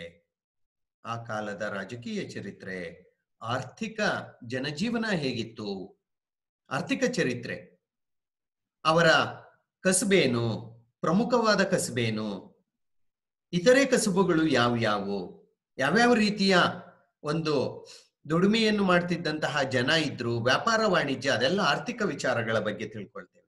ಸಮಾಜ, ಸಾಮಾಜಿಕ ವ್ಯವಸ್ಥೆ, ವರ್ಗಗಳು, ಜಾತಿಗಳು, ಮಹಿಳೆಯರ ಸ್ಥಾನಮಾನ, ಉಡುಗೆ ತೊಡುಗೆಗಳು, ವಿದ್ಯಾಭ್ಯಾಸ, ಇದನ್ನೆಲ್ಲ ಸಾಮಾಜಿಕ ವಿಚಾರಗಳನ್ನು ತಿಳ್ಕೊಳ್ತೇವೆ. ಧಾರ್ಮಿಕವಾಗಿ ಜನರ ನಂಬಿಕೆಗಳೇನು, ದೇವರ ಬಗೆಗಿನ ಅವರ ಜ್ಞಾನ ಏನಿತ್ತು, ಅವರ ಆಚಾರ ವಿಚಾರಗಳೇನು, ಪೂಜೆ ಪುರಸ್ಕಾರಗಳ್ಯಾವು, ಅವರ ಸಂಪ್ರದಾಯಗಳೇನು ಧಾರ್ಮಿಕವಾಗಿ, ಅದೆಲ್ಲ ಧಾರ್ಮಿಕ ಈ ಎಲ್ಲವನ್ನೂ ನಾವು ಈ ಗ್ರಂಥಗಳ, ಈ ಸಾಹಿತ್ಯ ಕೃತಿಗಳ ಅಧ್ಯಯನದಿಂದ ನಾವು ತಿಳಿದುಕೊಳ್ಳಬಹುದು. ಸೊ ಬಹುಶಃ ಸಾಹಿತ್ಯಾಧಾರಗಳು ಅಂತ ಬಂದಾಗ ಇದನ್ನೆಲ್ಲ ನೀವು ಅರ್ಥ ಮಾಡ್ಕೊಳ್ಬೇಕಾಗುತ್ತೆ. ಓಕೆ, ಸೊ ಬೇರೆ ಬೇರೆ ಭಾಷೆಗಳಲ್ಲಿ ಸಾಹಿತ್ಯಾಧಾರಗಳು ಸಿಗುತ್ತೆ. ಅದರಲ್ಲಿ ಪ್ರಮುಖವಾದವುಗಳು ಯಾವುವು ಅಂದ್ರೆ ಇವನ್ನೆಲ್ಲ ನೀವು ಎಕ್ಸಾಂಪಲ್ಸ್ ಆಗಿ ಒಂದೊಂದನ್ನು ಒಂದೊಂದು ಸೆಂಟೆನ್ಸ್ ಅಲ್ಲಿ ಬರೀಬೇಕಾಗುತ್ತೆ. ಓಕೆ, ಇದಲ್ಲದೆ ಹರ್ಷವರ್ಧನನೇ ಬರೆದಂತಹ ರತ್ನಾವಳಿ ಮತ್ತು ನಾಗಾನಂದ ನಾಟಕಗಳಿವು. ಹರ್ಷವರ್ಧನ ರಾಜ, ಆತ ಬರೆದಂತಹ 2 ನಾಟಕಗಳಿವು. ಇವು ಆ ಕಾಲದ ವಿಚಾರಗಳನ್ನು ನಮಗೆ ತಿಳಿ ಹೇಳ್ತವೆ. ಅದಲ್ಲದೆ ದಕ್ಷಿಣ ಭಾರತದ ಕಡೆಗೆ ಬಂದ್ರೆ ಅದರಲ್ಲಿಯೂ ತಮಿಳುನಾಡಿನ, ಪ್ರಾಚೀನ ತಮಿಳುನಾಡಿನ ಚರಿತ್ರೆಯನ್ನು ಅರ್ಥ ಮಾಡಿಕೊಳ್ಳೋಕೆ ನಮಗೆ ಸಂಗಮ್ ಸಾಹಿತ್ಯ, ಸಂಗಮ್ ಕಾಲ ಅಂತ ಇತ್ತು. ಆ ಸಂಗಮ್ ಕಾಲದಲ್ಲಿ ರಚನೆಯಾದಂತಹ ಸಾಹಿತ್ಯ, ಪ್ರಮುಖವಾಗಿ ತಿರುವಳ್ಳುವರ್ ಕೇಳಿದ್ದೀರಾ ಅನ್ಸುತ್ತೆ. ತಿರುವಳ್ಳುವರ್ ಎನ್ನುವವರು ತಿರುಕುರುಳ್ ಎನ್ನುವಂತಹ ಒಂದು ಗ್ರಂಥವನ್ನು ಅವರು ಬರೆದಿದ್ದಾರೆ. ನಕೀರನ್ ಎನ್ನುವವನು 10 ಪಾಟು ಎನ್ನುವಂತದನ್ನು ಬರೆದಿದ್ದಾನೆ. 10 ಪಾಟು, 10 ಹಾಡುಗಳು. ಇಳಂಗೋ ಅವರ ಸಿಲಪದಿಗಾರಂ ಎನ್ನುವ ಗ್ರಂಥವನ್ನು ಬರೆದಿದ್ದಾನೆ. ತೋಳಕಾಪಿಯರ್ ತೋಳಕಾಪಿಯಂ ಎನ್ನುವ ಗ್ರಂಥವನ್ನು ಬರೆದಿದ್ದಾನೆ. ಚೆತ್ತಾನಾರ್ ಮಣಿಮೇಕಲೈ ಎನ್ನುವಂತಹ, ಮಣಿಮೇಗಲೈ ಅಥವಾ ಮಣಿಮೇಕಲೈ ಎನ್ನುವ ಗ್ರಂಥವನ್ನು ಬರೆದಿದ್ದಾನೆ. ನಾನು ಕೆಲವನ್ನೇ ಹೇಳ್ತಾ ಇರೋದು, ಇನ್ನು ಅಪಾರವಾದಂತಹ ಸಾಹಿತ್ಯ ರಾಶಿ ಎನ್ನುವುದು ಇದೆ. ಸೊ ಇವು ಸಹ ಸಂಗಮ್ ಕಾಲದ ರಾಜಕೀಯ, ಸಾಮಾಜಿಕ, ಧಾರ್ಮಿಕ, ಆರ್ಥಿಕ ವಿಚಾರಗಳನ್ನು ತಿಳ್ಕೊಳ್ಳೋಕೆ ನಮಗೆ ಅದ್ಭುತವಾದಂತಹ ಮಾಹಿತಿಯನ್ನು ನೀಡ್ತವೆ. ಸೊ ಇವೆಲ್ಲ ಒಟ್ಟಾರೆಯಾಗಿ ಸಾಹಿತ್ಯ ಆಧಾರಗಳು. ಓಕೆ, ನೆಕ್ಸ್ಟ್ ವಿದೇಶಿ ಸಾಹಿತ್ಯದ ಕಡೆಗೆ ಬರೋಣ. ಸೊ ಸಾಹಿತ್ಯಾಧಾರಗಳಲ್ಲಿ ಒಂದು ಭಾಗ ಆಯ್ತು. ಈಗ ದೇಶೀಯ ಸಾಹಿತ್ಯ ಅಂತ ಇಷ್ಟೊತ್ತು ನಾನು ಮಾತಾಡಿದೆ. ಅಂದ್ರೆ ಭಾರತದಲ್ಲಿಯೇ ರಚನೆಯಾದಂತಹ, ಭಾರತೀಯ ಭಾಷೆಗಳಲ್ಲಿಯೇ ರಚನೆಯಾದಂತಹ ಸಾಹಿತ್ಯವನ್ನು ದೇಶೀಯ ಸಾಹಿತ್ಯ ಅಂತ ಹೇಳ್ತೇವೆ. ಸೊ ಇದು ವಿದೇಶಿ ಸಾಹಿತ್ಯ. ಈಗ 2ನೇ ಭಾಗ ವಿದೇಶಿ ಸಾಹಿತ್ಯ. ಭಾರತದ ಚರಿತ್ರೆಯ ರಚನೆಗೆ, ಭಾರತದ ಇತಿಹಾಸ ರಚನೆಗೆ ಸಾಹಿತ್ಯಾಧಾರಗಳು, ಅದರಲ್ಲಿಯೂ ವಿದೇಶಿ ಸಾಹಿತ್ಯ ತುಂಬಾ ಪ್ರಮುಖವಾಗಿದೆ. ಇವುಗಳ ಕೊಡುಗೆಯೂ ಸಹ ಅದ್ಭುತವಾಗಿದೆ. ಏಕೆಂದ್ರೆ ಪ್ರಾಚೀನ ಕಾಲದಿಂದ ಹಲವರು ಭಾರತಕ್ಕೆ ಭೇಟಿ ನೀಡಿದ್ರು. ಪ್ರವಾಸಿಗರಾಗಿ ಭೇಟಿ ನೀಡಿದ್ರು, ವರ್ತಕರಾಗಿ ಭೇಟಿ ನೀಡಿದ್ರು, ಆಕ್ರಮಣಕಾರರ ಜೊತೆಯಲ್ಲಿ ಭಾರತಕ್ಕೆ ಬಂದಿದ್ರು. ಇನ್ನು ಕೆಲವರು ಭಾರತದ ಧಾರ್ಮಿಕ ಸ್ಥಳಗಳನ್ನು ಸಂದರ್ಶನ ಮಾಡಬೇಕು ಅಂತಾನೆ ಬಂದ್ರು. ಹೀಗೆ ಬೇರೆ ಬೇರೆ ಕಾರಣಗಳಿಗಾಗಿ ಹಲವಾರು ವಿದೇಶಿಗರು ಭಾರತಕ್ಕೆ ಪ್ರಾಚೀನ ಕಾಲದಿಂದ ಭೇಟಿ ನೀಡಿದ್ರು. ಹೊಸದೇನೂ ಅಲ್ಲ. ಒಬ್ಬ ಪೆರಿಪ್ಲೇಸ್ ಆಫ್ ದ ಎರಿಥ್ರಿಯನ್ ಸಿ ಅಂತ ಪೂರ್ವದ ದೇಶಗಳ ಬಗೆಗೆ ಒಂದು ಗ್ರಂಥವನ್ನು ಬರೆದ. ಆತ ಯಾರು ಬರೆದ ಅಂತ ನಮಗೆ ಗೊತ್ತಿಲ್ಲ, ಅನಾಮಧೇಯ ಆತ. ಆದರೆ ಈ ಪೂರ್ವದ ದೇಶಗಳ ಭೌಗೋಳಿಕ ವಿಚಾರಗಳನ್ನು ಆತ ಅದರಲ್ಲಿ ಬರೆದೋಗಿದ್ದಾನೆ. ಬಹುಶಃ ವಿದೇಶಿ ಸಾಹಿತ್ಯದಲ್ಲಿಯೇ ತುಂಬಾ ಪ್ರಮುಖವಾದದ್ದು ಪೆರಿಪ್ಲೇಸ್ ಆಫ್ ದ ಎರಿಥ್ರಿಯನ್ ಸಿ ಅಂತ ಹೇಳಿಬಿಟ್ಟು. ಅದಾದ್ಮೇಲೆ ನಾವು ಬಂದ್ರೆ ವಿದೇಶಿ ಬರವಣಿಗೆಗಳ ಒಂದಿದ್ರಲ್ಲಿ ನಾವು ಬಂದ್ರೆ, ಈ ವಿದೇಶಿ ಬರವಣಿಗೆಗಳು ಬೇರೆ ಬೇರೆ ಭಾಷೆಗಳಲ್ಲಿ ನಮಗೆ ಸಿಗುತ್ತೆ. ಗ್ರೀಕ್ ಭಾಷೆಯಲ್ಲಿ, ಇಟಾಲಿಯನ್ ಭಾಷೆಯಲ್ಲಿ, ಲ್ಯಾಟಿನ್ ಭಾಷೆಯಲ್ಲಿ, ಪರ್ಷಿಯನ್ ಭಾಷೆಯಲ್ಲಿ, ಅರೇಬಿಕ್ ಭಾಷೆಯಲ್ಲಿ, ಚೀನಿ ಭಾಷೆಯಲ್ಲಿ, ಅನಂತರ ಇಂಗ್ಲಿಷ್ ಇರ್ಬೋದು, ಸ್ಪ್ಯಾನಿಷ್ ಇರ್ಬೋದು, ಇತರೆ ಬೇರೆ ಬೇರೆ. ನಾವು ವಿಜಯನಗರದ ಕಾಲದ ಚರಿತ್ರೆಗೆ ಬಂದ್ರೆ ರಷ್ಯನ್ನರು ಬಂದಿದ್ರು, ಪರ್ಷಿಯಾದವರು ಬಂದಿದ್ರು, ಹೀಗೆ ಬೇರೆ ಬೇರೆ ವಿದೇಶಿ ಭಾಷೆಗಳಲ್ಲಿ ಈ ಒಂದು ಸಾಹಿತ್ಯ ಎನ್ನುವುದು ನಮಗೆ ಸಿಗುತ್ತೆ.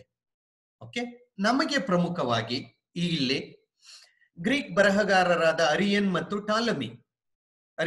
ಟಾಲಮಿ ಇವರು ಅಲೆಕ್ಸಾಂಡರ್ ಭಾರತದ ಮೇಲೆ ದಾಳಿ ಮಾಡ್ದ ಅಲ್ವಾ, ಆಗ ಅಲೆಕ್ಸಾಂಡರನ ಜೊತೆಗೆ ಇವರು ಭಾರತಕ್ಕೆ ಬಂದಿದ್ದವರು. ಅಲೆಕ್ಸಾಂಡರನ ದಾಳಿಯ ಬಗ್ಗೆ ಇವರು ಬರೀತಾರೆ. ಅಲೆಕ್ಸಾಂಡರ್ ಹೇಗ್ ಬಂದ, ಅವನ ಸೈನ್ಯ ಹೇಗಿತ್ತು, ಭಾರತದ ರಾಜರುಗಳು ಯಾರು, ಭಾರತದ ಅರಸರು ಯಾರು, ಭಾರತೀಯರು ಹೇಗೆ ಹೋರಾಟ ಮಾಡ್ತಾ ಇದ್ರು, ಅವರ ಶಸ್ತ್ರಾಸ್ತ್ರಗಳೇನು, ಅಲೆಕ್ಸಾಂಡರ್ ಯಾರನ್ನು ಭೇಟಿ ಮಾಡ್ದ, ಯಾರನ್ನು ಸೋಲಿಸ್ದ, ಈ ಎಲ್ಲಾ ಮಾಹಿತಿ ಅಂದ್ರೆ ಕ್ರಿಸ್ತಪೂರ್ವ 4ನೇ ಶತಮಾನದಲ್ಲಿ ಅಲೆಕ್ಸಾಂಡರ್ ಭಾರತದ ಮೇಲೆ ಏನು ದಾಳಿ ಮಾಡ್ದ ಅದರ ಮಾಹಿತಿ ಎಲ್ಲ ಇವರ ಬರವಣಿಗೆಗಳಲ್ಲಿ ನಮಗೆ ಸಿಗುತ್ತೆ. ಅದಲ್ಲದೆ ಸ್ಟ್ರಾಬೋ, ಪ್ಲಿನಿ ಮುಂತಾದವರ ಒಂದು ಬರವಣಿಗೆಗಳು ಸಹ ಗ್ರೀಕರ ಬಗ್ಗೆ ನಾವು ಅರ್ಥ ಮಾಡಿಕೊಳ್ಳೋಕೆ ಅದ್ಭುತವಾದಂತಹ ಒಂದು ಆಕರಗಳಾಗಿದ್ದಾವೆ. ಇದಲ್ಲದೆ ಚೀನಿ ಯಾತ್ರಿಕರ ಬರವಣಿಗೆಗಳು, ಚೀನಾದಿಂದ ಭಾರತಕ್ಕೆ ಬಂದಿದ್ದಂತಹ ಯಾತ್ರಿಕರು ಬೌದ್ಧ ಧರ್ಮದ ಬಗ್ಗೆ ತಿಳ್ಕೊಳ್ಳೋಕೆ, ಏಕೆಂದ್ರೆ ಭಾರತ ಬೌದ್ಧ ಧರ್ಮದ ಕೇಂದ್ರ. ಏನು ಈ ಒಂದು ಮೌರ್ಯರ ಕಾಲದಲ್ಲಿ, ಕುಶಾನರ ಕಾಲದಲ್ಲಿ, ತದನಂತರ ಬೌದ್ಧ ಧರ್ಮ ಬೇರೆ ಬೇರೆ ದೇಶಗಳಿಗೆ ಹರಡ್ತು, ಚೀನಾ ದೇಶಕ್ಕೂ ಬೌದ್ಧ ಧರ್ಮ ಹರಡ್ತು. ಆಗ ಹಲವು ಚೀನೀಯರು ಬೌದ್ಧ ಧರ್ಮದ ಬಗ್ಗೆ ತಾವೇ ತಿಳ್ಕೊಳ್ಬೇಕು, ಬೌದ್ಧ ಧರ್ಮದ ಕೇಂದ್ರಗಳನ್ನು ಸಂದರ್ಶನ ಮಾಡಬೇಕು ಅಂತ ಹೇಳಿಬಿಟ್ಟು ಭಾರತಕ್ಕೆ ಬಂದ್ರು. ಅವರಲ್ಲಿ ಪ್ರಮುಖವಾಗಿ ಪಾಹಿಯಾನ್ ಎನ್ನುವವನು ಏನು ಬಂದಿದ್ದ, ಅವನ ಒಂದು ಬರವಣಿಗೆಗಳು ನಮಗೆ ಅದ್ಭುತವಾದಂತಹ ಆಕರಗಳಾಗಿವೆ. ಆತನ ಒಂದು ಬರವಣಿಗೆಯನ್ನು ನಾವು ಪೋಕೋಕಿ ಅಂತ ಕರಿತೇವೆ. ಆತ ಏನು ಚೀನಿ ಭಾಷೆಯಲ್ಲಿ ಬರೆದು ಹೋಗಿದ್ದಾನೆ ಅದನ್ನು ಪೋಕೋಕಿ ಅಂತ ನಾವು ಕರಿತೇವೆ.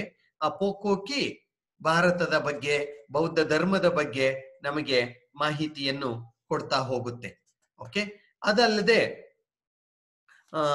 ಪೋಕೋಕಿ ಹೇಳಿದೆ ಅಲ್ಲ, ಪಾಹಿಯನ್ ಬರೆದಿರುವಂತಹ ಒಂದು ಗ್ರಂಥ. ಓಕೆ, ಇದು ನಮಗೆ 2ನೇ ಚಂದ್ರಗುಪ್ತ ವಿಕ್ರಮಾದಿತ್ಯ, ಗುಪ್ತ ದೊರೆ 2ನೇ ಚಂದ್ರಗುಪ್ತ ಅವನ ಕಾಲದಲ್ಲಿ ಈತ ಭಾರತಕ್ಕೆ ಬಂದದ್ದು. ಸೊ ಅದರ ಮಾಹಿತಿಯನ್ನು ಈತ ಕೊಡ್ತಾನೆ. ಬೌದ್ಧ ಧರ್ಮದ ಬಗ್ಗೆ ಮಾಹಿತಿಯನ್ನು ಆತ ಕೊಟ್ಟಿದ್ದಾನೆ. ಓಕೆ, ಗುಪ್ತರ ಬಗ್ಗೆ ನಮಗೆ ಮಾಹಿತಿಯನ್ನು ಕೊಟ್ಟಿದ್ದಾನೆ. ಅಷ್ಟೇ ಅಲ್ಲ, ಮೌರ್ಯರ ರಾಜಧಾನಿ ಪಾಟಲಿಪುತ್ರ ಏನಿತ್ತಲ್ವಾ, ಗುಪ್ತರ ರಾಜಧಾನಿಯು ಪಾಟಲಿಪುತ್ರನೇ. ಆ ಮೌರ್ಯರ ಕಾಲದಲ್ಲಿ ರಚನೆಯಾಗಿದ್ದಂತಹ ಅರಮನೆಯ ಬಗ್ಗೆ ವಿಶ್ಲೇಷಣೆ ಮಾಡಿದ್ದಾನೆ. ಎಷ್ಟು ಅದ್ಭುತವಾಗಿತ್ತು ಅವರ ಅರಮನೆ ಅಂತ ಹೇಳಿಬಿಟ್ಟು ಈ ಪಾಹಿಯಾನ್ ತನ್ನ ಒಂದು ಇದರಲ್ಲಿ ಬರ್ಕೊಂಡಿದ್ದಾನೆ. ಸೊ ಅವನ ಬರವಣಿಗೆಗಳು. ಆಮೇಲೆ ಹುಯೆನ್ ಸಾಂಗನ ಬರವಣಿಗೆಗಳು. ಹುಯೆನ್ ಸಾಂಗ್ ನಿಮಗೆ ಅದ್ಭುತವಾಗಿ ಪರಿಚಿತನಾಗಿದ್ದಾನೆ. ಹರ್ಷವರ್ಧನನ ಕಾಲದಲ್ಲಿ ಭಾರತಕ್ಕೆ ಬಂದಿದ್ದ, ಹರ್ಷವರ್ಧನ ಆಸ್ಥಾನದಲ್ಲಿದ್ದ, ನಳಂದ ವಿಶ್ವವಿದ್ಯಾನಿಲಯದಲ್ಲಿ ವಿದ್ಯಾರ್ಥಿಯಾಗಿ ಸಂಸ್ಕೃತವನ್ನು ಕಲಿತು, ಬೇರೆ ಬೇರೆ ಭಾಷೆಗಳನ್ನು ಕಲಿತು, ಬೌದ್ಧ ಧರ್ಮದ ಗ್ರಂಥಗಳನ್ನು ಆತ ಅರ್ಥ ಮಾಡ್ಕೊಂಡ, ಚೀನಿ ಭಾಷೆಗೆ ತರ್ಜಿಮೆ ಮಾಡ್ಕೊಂಡ ಅಂತ ಎಲ್ಲ ಹೇಳ್ತೇವೆ ನಾವು. ಸೊ ಹುಯೆನ್ ಸಾಂಗನ ಬರವಣಿಗೆಗಳು, ಅದನ್ನು CUKI ಅಂತ ಕರಿತೀವಿ, ಆ ಗ್ರಂಥದ ಹೆಸರು. ಅದಲ್ಲದೆ ಇತ್ಸಿಂಗ್ ಅಂತ ಆಮೇಲೆ ಬಂದ, ಇನ್ನೊಂದಷ್ಟು ವರ್ಷಗಳ ನಂತರ ಇತ್ಸಿಂಗ್ ಎನ್ನುವಂತಹ ಒಬ್ಬ ಚೀನಿ ಯಾತ್ರಿಕ ಆತ ಭಾರತಕ್ಕೆ ಬಂದಿದ್ದ. ಈತನು ಸಹ ಗುಪ್ತರ ಕಾಲದಲ್ಲಿ, ಬಹುಶಃ ಕೊನೆಯ ಒಂದು ವರ್ಷಗಳಲ್ಲಿ ಇತ್ಸಿಂಗ್ ಬಂದಿದ್ದ. ಈತ the record of the Buddhist religion as practised in India and Malayan archipelago ಅಂತ ಹೇಳಿಬಿಟ್ಟು ಒಂದು ಗ್ರಂಥ ಬರೆದಿದ್ದಾನೆ. ಭಾರತಕ್ಕೆ ಬಂದು ಹೋದ್ಮೇಲೆ ಭಾರತದಲ್ಲಿ ಮತ್ತು ಮಲಯ ದ್ವೀಪ ಸಮೂಹದಲ್ಲಿ ಬೌದ್ಧ ಧರ್ಮವನ್ನು ಹೇಗೆ ಆಚರಣೆ ಮಾಡಲಾಗ್ತಾ ಇತ್ತು ಅಂತ ಹೇಳಿಬಿಟ್ಟು ಒಂದು ಗ್ರಂಥ ಬರೆದಿದ್ದಾನೆ. ಸೊ ಅದರಲ್ಲಿ ಭಾರತದ ಬಗ್ಗೆ, ಬೌದ್ಧ ಧರ್ಮದ ಬಗ್ಗೆ ಆತ ಮಾಹಿತಿಯನ್ನು ಕೊಡ್ತಾ ಹೋಗ್ತಾನೆ. ಅದಲ್ಲದೆ ಸುಲೈಮಾನನ ಬರವಣಿಗೆಗಳು, 9ನೇ ಶತಮಾನದಲ್ಲಿ ಕರ್ನಾಟಕಕ್ಕೆ ಭೇಟಿ ನೀಡಿದ್ದಂತಹ ಸುಲೈಮಾನ್, ನಿಮಗೆ ಗೊತ್ತಿದೆ, ರಾಷ್ಟ್ರಕೂಟ ಅರಸ. ಯಾರದು? ನೃಪತುಂಗ, ಅಮೋಘ ವರ್ಷ ನೃಪತುಂಗ. ಅವನ ಒಂದು ಆಸ್ಥಾನಕ್ಕೆ ಭೇಟಿ ನೀಡಿದ್ದ. ಪ್ರಪಂಚದ 4 ಚಕ್ರವರ್ತಿಗಳಲ್ಲಿ ರಾಷ್ಟ್ರಕೂಟ ಅರಸ ಅಮೋಘ ವರ್ಷ ನೃಪತುಂಗ ಸಹ ಒಬ್ಬ ಅಂತ ಆತ ಕೊಂಡಾಡಿದ್ದಾನೆ. ನಿಮಗೆ ಜ್ಞಾಪಕ ಇರ್ಬೋದೇನೋ ನೀವು PUC ಓದಿದ್ರೆ. ಸೊ ಅವನ ಒಂದು ಬರವಣಿಗೆಗಳು, ಆಲ್ಬೆರೂನಿಯ ಒಂದು ಬರವಣಿಗೆಗಳು. ಈತ ಮಧ್ಯಯುಗದಲ್ಲಿ ಭಾರತಕ್ಕೆ ಬಂದಿದ್ದ. ಮೊಹಮ್ಮದ್ ಗಜ್ನಿ ಅವನ ಸಮಕಾಲೀನನಾಗಿ 12ನೇ ಶತಮಾನದಲ್ಲಿ 12ನೇ ಶತಮಾನದಲ್ಲಿ ಈತ ಭಾರತಕ್ಕೆ ಬಂದಿದ್ದ. ತೈಕೀಕತ್ ಇ ಹಿಂದ್ ಅಂತ ಅವನು ಬರೆದಿರುವಂತಹ ಗ್ರಂಥದ ಹೆಸರು. ತೈಕೀಕತ್ ಇ ಹಿಂದ್ ಎನ್ನುವಂತಹ ಒಂದು ಗ್ರಂಥವನ್ನು ಆತ ಬರೆದಿದ್ದಾನೆ. ಅಥವಾ ತಾರೀಖ್ ಇ ಹಿಂದ್ ಅಂತನೂ ಹೇಳ್ತಾರೆ. ತೈಕೀಕತ್ ಇ ಹಿಂದ್ ಅಥವಾ ತಾರೀಖ್ ಇ ಹಿಂದ್ ಅಂದ್ರೆ ಹಿಂದೂಸ್ತಾನದ ದಾಖಲೆಗಳು ಅಂತ ಅರ್ಥ. ಸೊ ಆ ಗ್ರಂಥದಲ್ಲಿ ಭಾರತದ ವಿಚಾರಗಳನ್ನು ಆತ ಪರಾಮರ್ಶೆ ಮಾಡಿದ್ದಾನೆ. ಸೊ ನಾನು ಇಷ್ಟೊತ್ತು ಹೇಳಿದ್ದು ವಿದೇಶಿ ಸಾಹಿತ್ಯ, ಇವೆಲ್ಲ ಪ್ರಮುಖವಾದಂತಹ ವಿದೇಶಿ ಸಾಹಿತ್ಯ ಆಧಾರಗಳು. ಓಕೆ, ಸೊ ಅದು ಸಾಕು. ಪುರಾತತ್ವ ಆಧಾರಗಳ ಕಡೆಗೆ ಬರೋಣ. ಇಲ್ಲೊಂದು ಸ್ವಲ್ಪ ಇಂಗ್ಲಿಷ್ ಅಲ್ಲಿ ಇದೆ ಅಂತ ಹೇಳಿಬಿಟ್ಟು ನಿಮ್ಗೆ ಇದಾಯ್ತೇನೋ. ಓಕೆ, ನೋ ಪ್ರಾಬ್ಲಮ್, ನಾನು ಕನ್ನಡದಲ್ಲೇ ಮಾತಾಡ್ತೀನಿ.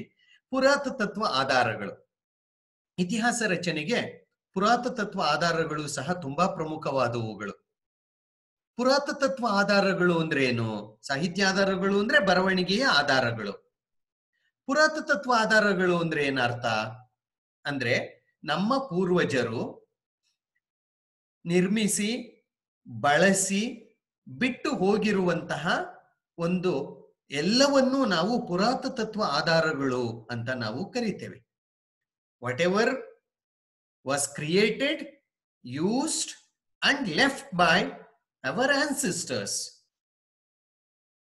ಓಕೆ, ಅದು ಕಟ್ಟಡಗಳಿರ್ಬೋದು, ಅವರು ಉಪಯೋಗಿಸಿರುವಂತಹ ಮಡಿಕೆ ಕುಡಿಕೆಗಳಿರ್ಬೋದು, ವಸ್ತುಗಳಿರ್ಬೋದು, ಆಯುಧಗಳಿರ್ಬೋದು, ಶಸ್ತ್ರಾಸ್ತ್ರಗಳಿರ್ಬಹುದು, ಅವರು ಜಾರಿಗೆ ತಂದಂತಹ ನಾಣ್ಯಗಳಿರಬಹುದು, ಶಾಸನಗಳಿರಬಹುದು, ಸ್ಮಾರಕಗಳಿರಬಹುದು, ಗುಹಾಂತರ ದೇವಾಲಯಗಳಿರಬಹುದು, ಶಿಲ್ಪಗಳಿರಬಹುದು, ಚಿತ್ರಕಲೆ ಇರಬಹುದು, ಇವೆಲ್ಲವನ್ನು ಒಟ್ಟಾರೆಯಾಗಿ ನಾವು ಪುರಾತತ್ವ ಆಧಾರಗಳು ಅಂತ ನಾವು ಕರಿತೇವೆ.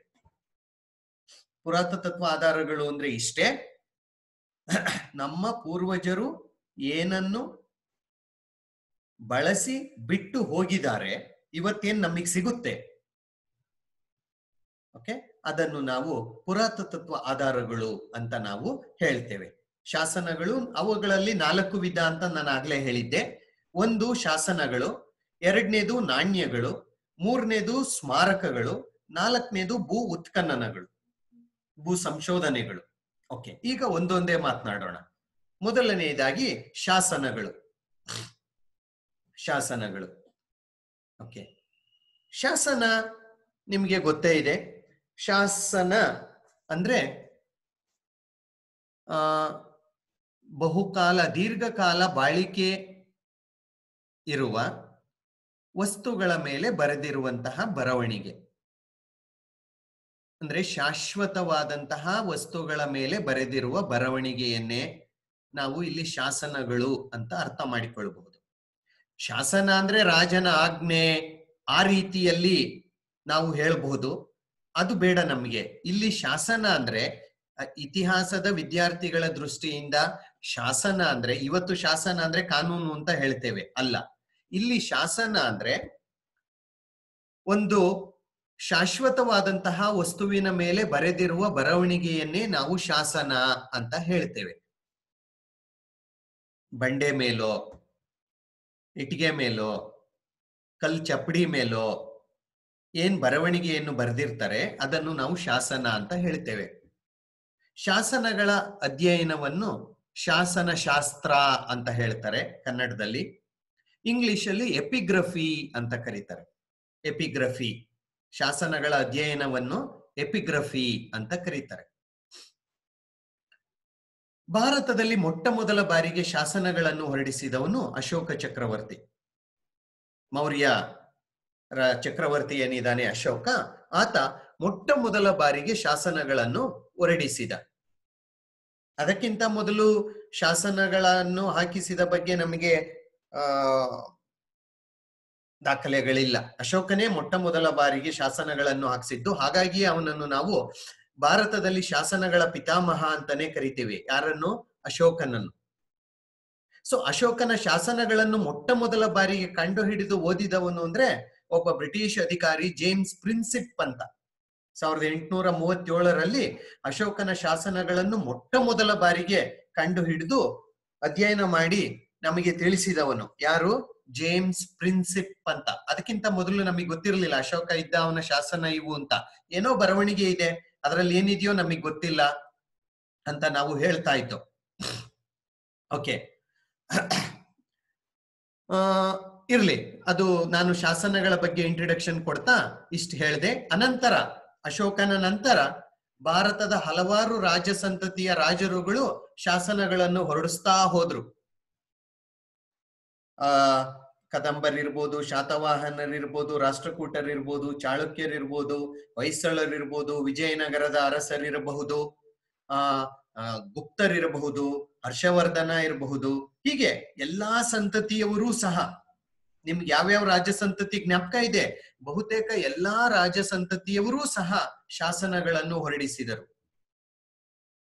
ಓಕೆ, ಸೊ ಶಾಸನ ಅಂದ್ರೆ ಬೇರೆ ಏನು ಅಲ್ಲ, ಜನರಿಗೆ ತಿಳಿಯಪಡಿಸಬೇಕಾದ ಮಾಹಿತಿಯನ್ನು ಅವರು ಈ ಶಾಶ್ವತವಾದಂತಹ ಒಂದು ಬಂಡೆಯ ಮೇಲೋ ಕಲ್ ಚಪ್ಪಡಿ ಮೇಲೋ ಬರಿತಾ ಇದ್ರಷ್ಟೇ. ಜನರಿಗೆ ಹೇಳ್ಬೇಕು ಏನೋ ಮಾಹಿತಿ, ಆ ಮಾಹಿತಿಯನ್ನು ಅವರು ಅದರ ಮೇಲೆ ಬರೆದು ಬಿಡ್ತಾ ಇದ್ರು. ಅದನ್ನು ನಾವು ಶಾಸನ ಅಂತ ಹೇಳ್ತೇವೆ. ಸೊ ಈ ಶಾಸನಗಳಲ್ಲಿ ಎರಡು ವಿಧ. ಒಂದು ಏನದು? ಕಲ್ಲಿನ ಮೇಲೆ ಬರೆದ ಶಾಸನಗಳು, ಕಲ್ಲಿನ ಮೇಲೆ ಬರೆದ ಶಾಸನಗಳು. ಎರಡನೇದು ತಾಮ್ರ ಶಾಸನಗಳು, ಸ್ಟೋನ್ ಇನ್ಸ್ಕ್ರಿಪ್ಷನ್ಸ್ ಒಂದು. ಎರಡನೇದು ತಾಮ್ರ ಶಾಸನಗಳು. ತಾಮ್ರ ಶಾಸನಗಳು ಕಾಪರ್ ಪ್ಲೇಟ್ ಇನ್ಸ್ಕ್ರಿಪ್ಷನ್ಸ್ ಅಂತ ಹೇಳ್ತೀವಿ. ತಾಮ್ರ ಗೊತ್ತಲ್ಲ, ತಾಮ್ರದ ಪಟ್ಟಿ, ತಾಮ್ರದ ಪಾತ್ರೆ ಗೊತ್ತಲ್ಲ, ಹಿತ್ತಾಳೆ ತಾಮ್ರ ಅಂತ. ಸೊ ಆ ತಾಮ್ರದ ಪಟ್ಟಿಯ ಮೇಲೆ ಬರವಣಿಗೆ ಬರೆದು ಬಿಡ್ತಾ ಇದ್ರು. ಅವನ್ನು ತಾಮ್ರ ಪಟ್ಟಿಗಳು ಅಥವಾ ಶಾಸನಗಳು ಅಂತ ಹೇಳ್ತೀವಿ. ಸೊ ಈ ಶಾಸನಗಳು ಸಹ ಹಲವಾರು ಭಾಷೆಗಳಲ್ಲಿದೆ ನೋಡಿ. ಅಶೋಕನ ಶಾಸನಗಳು ಪ್ರಾಕೃತ್ ಈ ಎಲ್ಲ ಭಾಷೆಗಳಲ್ಲಿ ಇದೆ ಅಲ್ವಾ. ಬ್ರಾಹ್ಮಿ, ಖರೋಷ್ಠಿ, ಸ್ಕ್ರಿಪ್ಟ್ ಇರಬಹುದು, ಆಮೇಲೆ ಸಂಸ್ಕೃತ ಭಾಷೆ ಇರ್ಬೋದು, ಪ್ರಾಕೃತ ಭಾಷೆ ಇರ್ಬೋದು, ಗ್ರೀಕ್ ಇರ್ಬೋದು, ಆರ್ಮ್ಯಾನಿಕ್ ಇರ್ಬೋದು, ಕನ್ನಡ ಇರ್ಬೋದು, ತಮಿಳ್ ಇರ್ಬೋದು, ತೆಲುಗು ಇರ್ಬೋದು, ಹೀಗೆ ಬೇರೆ ಬೇರೆ ಭಾಷೆಗಳಲ್ಲಿ ಶಾಸನಗಳು ನಮಗೆ ಸಿಗ್ತವೆ. ಕರ್ನಾಟಕದವನ್ನಾಳಿದಂತಹ ಬಹುತೇಕ ರಾಜಸಂತತಿಗಳ ಶಾಸನಗಳು ಸಂಸ್ಕೃತ ಮತ್ತು ಕನ್ನಡ ಭಾಷೆಯಲ್ಲಿ ನಮಗೆ ಸಿಕ್ಕಿದಾವೆ. ವಿಜಯನಗರದ ಅರಸರ ಕನ್ನಡ ಶಾಸನಗಳು ಆಂಧ್ರದಲ್ಲಿ ಸಿಕ್ಕಿದಾವೆ. ಅದೇ ರೀತಿ ತಮಿಳುನಾಡಿನಲ್ಲಿ ಚೋಳರ, ಪಲ್ಲವರ ಶಾಸನಗಳು ತಮಿಳು ಭಾಷೆಯಲ್ಲಿ ಇದ್ದಾವೆ. ಅಶೋಕನ ಶಾಸನಗಳು ಬ್ರಾಹ್ಮಿ, ಖರೋಷ್ಠಿ ಈ ಒಂದು ಲಿಪಿಗಳನ್ನು ಬಳಸಿಕೊಂಡು, ಆರ್ಮ್ಯಾನಿಕ್, ಗ್ರೀಕ್ ಭಾಷೆಗಳನ್ನು ಬಳಸಿಕೊಂಡು ಅಶೋಕ ಶಾಸನಗಳನ್ನು ಹಾಕಿಸ್ದ. ಸೊ ಶಾಸನಗಳು ಈ ಎಲ್ಲಾ ಭಾಷೆಗಳಲ್ಲಿ ನಮಗೆ ಲಭ್ಯವಿವೆ. ಓಕೆ, ಅಶೋಕನ ಶಾಸನಗಳಿಗೆ ಬಂದ್ರೆ ನಾವು, ಅಶೋಕ ನಾನಾಗ್ಲೇ ಹೇಳಿದಂತೆ ಇವನೇ ಮೊಟ್ಟ ಮೊದಲು ಶಾಸನಗಳನ್ನು ಹಾಕಿಸಿದ್ದು. ಇವನ ಶಾಸನಗಳನ್ನು ನಾವು ಮೂರು ಭಾಗದಲ್ಲಿ ನೋಡಬಹುದು. ಒಂದು ಬಂಡೆ ಶಾಸನಗಳು.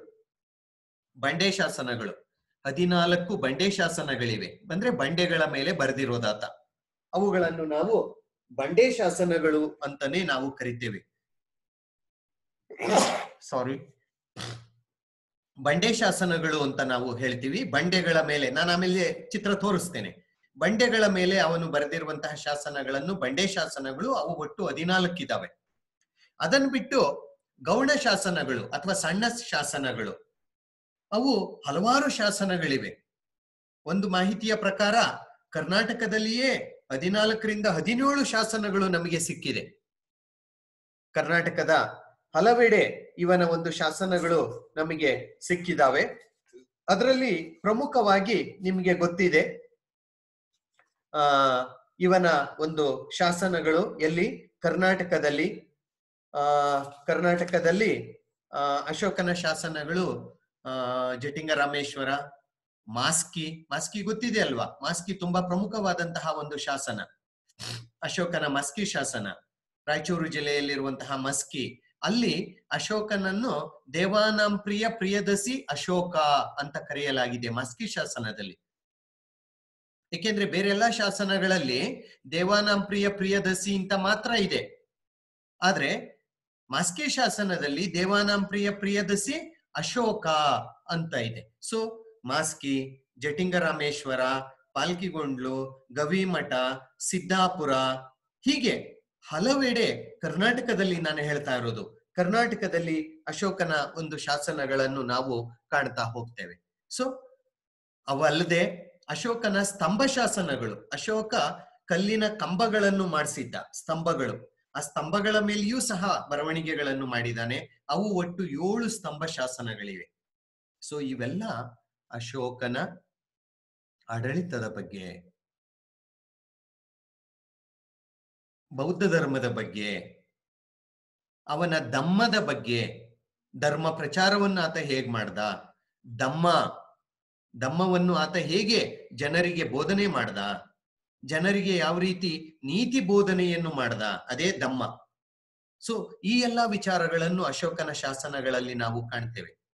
ಅಶೋಕನ ತುಂಬಾ ಪ್ರಮುಖವಾದಂತಹ ಶಾಸನಗಳು ಅಂದ್ರೆ ಕಾಂದಹಾರ್ನ ಶಾಸನ, ಅಲಹಾಬಾದ್ ಶಾಸನ, ಮಸ್ಕಿ ಶಾಸನ, ರಾಂಪೂರ್ವದ ಶಾಸನ, ಸಾರನಾಥದ ಶಾಸನ, ಬ್ರಹ್ಮಗಿರಿ, ಕರ್ನಾಟಕದ ಬ್ರಹ್ಮಗಿರಿ, ಧೌಲಿ ಶಾಸನ, ದೆಹಲಿಯಲ್ಲಿ ಇರುವ ಶಾಸನ, ವೈಶಾಲಿಯ ಶಾಸನ, ಲೌರ್ಯಾನಂದನ್ಗರ್, ಇವೆಲ್ಲ ತುಂಬಾ ಪ್ರಮುಖವಾದ ಅಶೋಕನ ಶಾಸನಗಳು. ನೋಡಿ, ಅಶೋಕನ ಶಾಸನಗಳು ಪೂರ್ವದ ಅಫ್ಘಾನಿಸ್ತಾನದಿಂದ ಹಿಡಿದು ಉತ್ತರ ಪ್ರದೇಶದವರೆಗೆ, ಉತ್ತರದಲ್ಲಿ ಕಾಶ್ಮೀರದಿಂದ ಹಿಡಿದು ದಕ್ಷಿಣದಲ್ಲಿ ಕರ್ನಾಟಕದವರೆಗೆ ಇವನ ಶಾಸನಗಳು ಇದಾವೆ. ಎಲ್ಲೋ ಒಂದ್ ಕಡೆ ದಕ್ಷಿಣ ಭಾರತದಲ್ಲಿ ಏನು ಸುವರ್ಣಗಿರಿ ಅಂತ ಏನ್ ಕರಿತಾ ಇದ್ರು, ಅದು ಕರ್ನಾಟಕದ ಭಾಗವಾಗಿತ್ತು. ಕರ್ನಾಟಕವೂ ಸಹ ಅಶೋಕನ ಆಳ್ವಿಕೆಯ ಒಂದು ಭಾಗವಾಗಿತ್ತು ಅಂತ ಅವನ ಶಾಸನಗಳಿಂದ ನಾವು ಅರ್ಥ ಮಾಡಿಕೊಳ್ಳಬಹುದು. ಓಕೆ, ಅದನ್ನು ಬಿಟ್ರೆ ಇತರೆ ಪ್ರಮುಖ ಶಾಸನಗಳು ನಮ್ಮ ಇತಿಹಾಸ ರಚನೆಗೆ ನೋಡಿ, ಭಾರತದಲ್ಲಿ ಸಾವಿರಾರು ಶಾಸನಗಳು ಸಿಕ್ಕಿದಾವೆ, ಥೌಸಂಡ್ಸ್ ಆಫ್ ಇನ್ಸ್ಕ್ರಿಪ್ಷನ್ಸ್. ಅವುಗಳಲ್ಲಿ ನಾನು ಕೆಲವನ್ನು ಪಟ್ಟಿ ಮಾತ್ರ ನಿಮ್ ಮುಂದೆ ಹೇಳ್ತಾ ಇರೋದು. ಸಾವಿರಾರು ಶಾಸನಗಳು ನಮಗೆ ಸಿಕ್ಕಿದಾವೆ. ನಮ್ಮ ಕಾಲೇಜಲ್ಲೇ ಒಂದು ಶಾಸನ ಇಟ್ಟಿದ್ದೇವೆ, ನೀವು ಬಂದ್ರೆ ನೋಡಿ.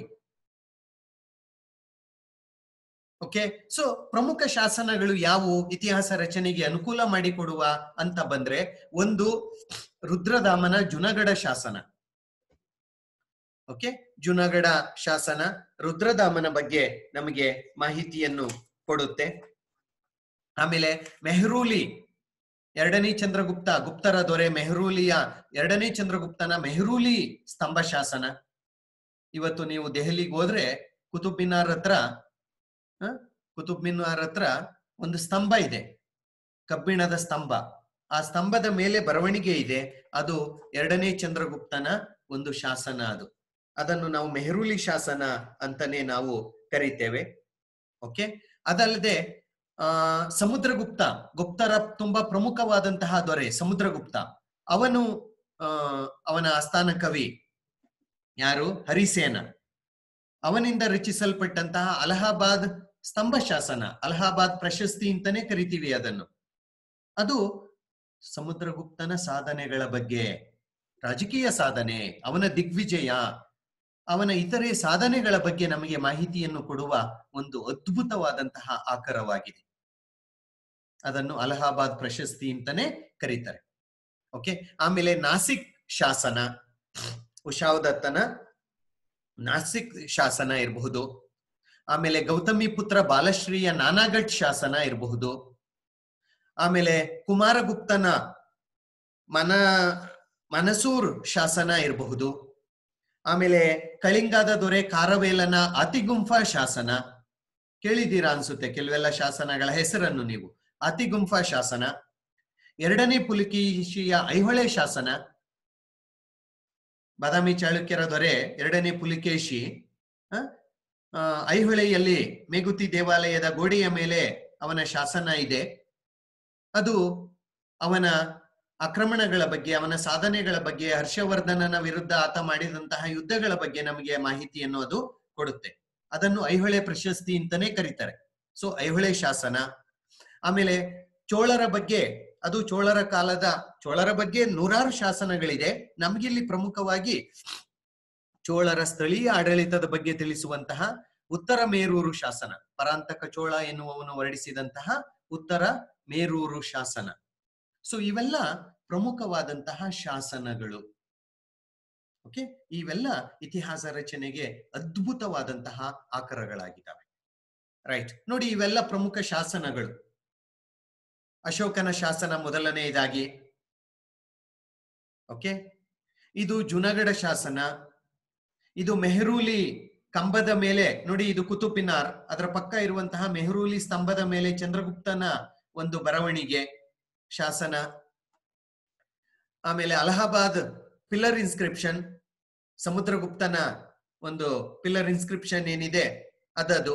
ಅಶೋಕನ ಸ್ತಂಭ ಅದು, ಅದರ ಮೇಲೆ ಇವನ ಬರವಣಿಗೆಯನ್ನು ನಾವು ಕಾಣ್ತೇವೆ, ಸಮುದ್ರಗುಪ್ತನ ಬರವಣಿಗೆಯನ್ನು ಅಲ್ಲಿ ನಾವು ಕಾಣ್ತೇವೆ. ಆಮೇಲೆ ನಾಸಿಕ್ ಇನ್ಸ್ಕ್ರಿಪ್ಷನ್ ಮಧ್ಯ ಇರೋದು, ನಾಸಿಕ್ ಇನ್ಸ್ಕ್ರಿಪ್ಷನ್ ಅಂತ ಹೇಳ್ತೇವೆ. ಓಕೆ, ಇದು ನಾಸಿಕ್ ಇನ್ಸ್ಕ್ರಿಪ್ಷನ್. ಇದು ನಾನಾಗಢ್ ಇನ್ಸ್ಕ್ರಿಪ್ಷನ್, ನಾನಾಗಢ್ ಶಾಸನ. ಇದು ಆತಿಗುಂಫಾ ಶಾಸನ. ಹೀಗೆ ನೀವು ಶಾಸನಗಳನ್ನು ನೀವು ನೋಡಬಹುದು. ನೋಡಿ ಇಲ್ಲಿ ಅಶೋಕನ ಶಾಸನ, ಅವನ ಲಿಪಿಯನ್ನು ಮೊದಲನೆಯದು ನೋಡಿ, ಯು ಕ್ಯಾನ್ ಸಿ ದಟ್ ಬರವಣಿಗೆ ಹೇಗಿತ್ತು ಅಂತ ಹೇಳಿಬಿಟ್ಟು ನಿಮಗೆ ಅರ್ಥವಾಗುತ್ತೆ. ಓಕೆ, ಇವು ಶಾಸನಗಳಿಗೆ ಪ್ರಮುಖವಾದಂತಹ ಉದಾಹರಣೆಗಳು. Okay, I will pass on.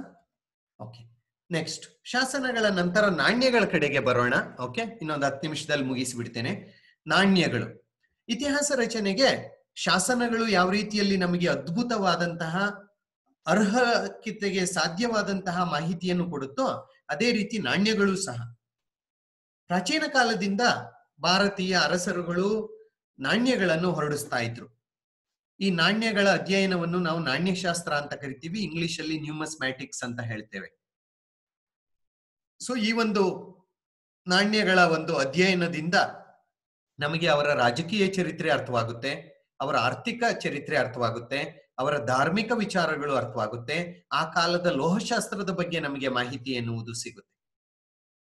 Okay, so ಈ ಒಂದು ನಾಣ್ಯಗಳು ಚಿನ್ನ, ಬೆಳ್ಳಿ, ತಾಮ್ರ, ಓಕೆ, ಆಮೇಲೆ ಹಲವಾರು ಲೋಹಗಳನ್ನು ಸೇರಿಸಿ, ಅಲಾಯ್ಡ್ ಅಂತ ನಾವೇನ್ ಹೇಳ್ತೀವಿ, ಹಲವಾರು ಲೋಹಗಳನ್ನು ಸೇರಿಸಿ ಮಾಡಿದಂತಹ ಲೋಹಗಳಿಂದ, ಸೀಸ, ತವರ, ಹೀಗೆ ಬೇರೆ ಬೇರೆ ಲೋಹಗಳಿಂದ ಮಾಡಿದಂತಹ ಈ ಒಂದು ನಾಣ್ಯಗಳನ್ನು ಹಲವಾರು ರಾಜರುಗಳು ಹೊರಡಿಸ್ತಾ ಇದ್ರು ಪ್ರಾಚೀನ ಕಾಲದಿಂದಲೂ ಸಹ.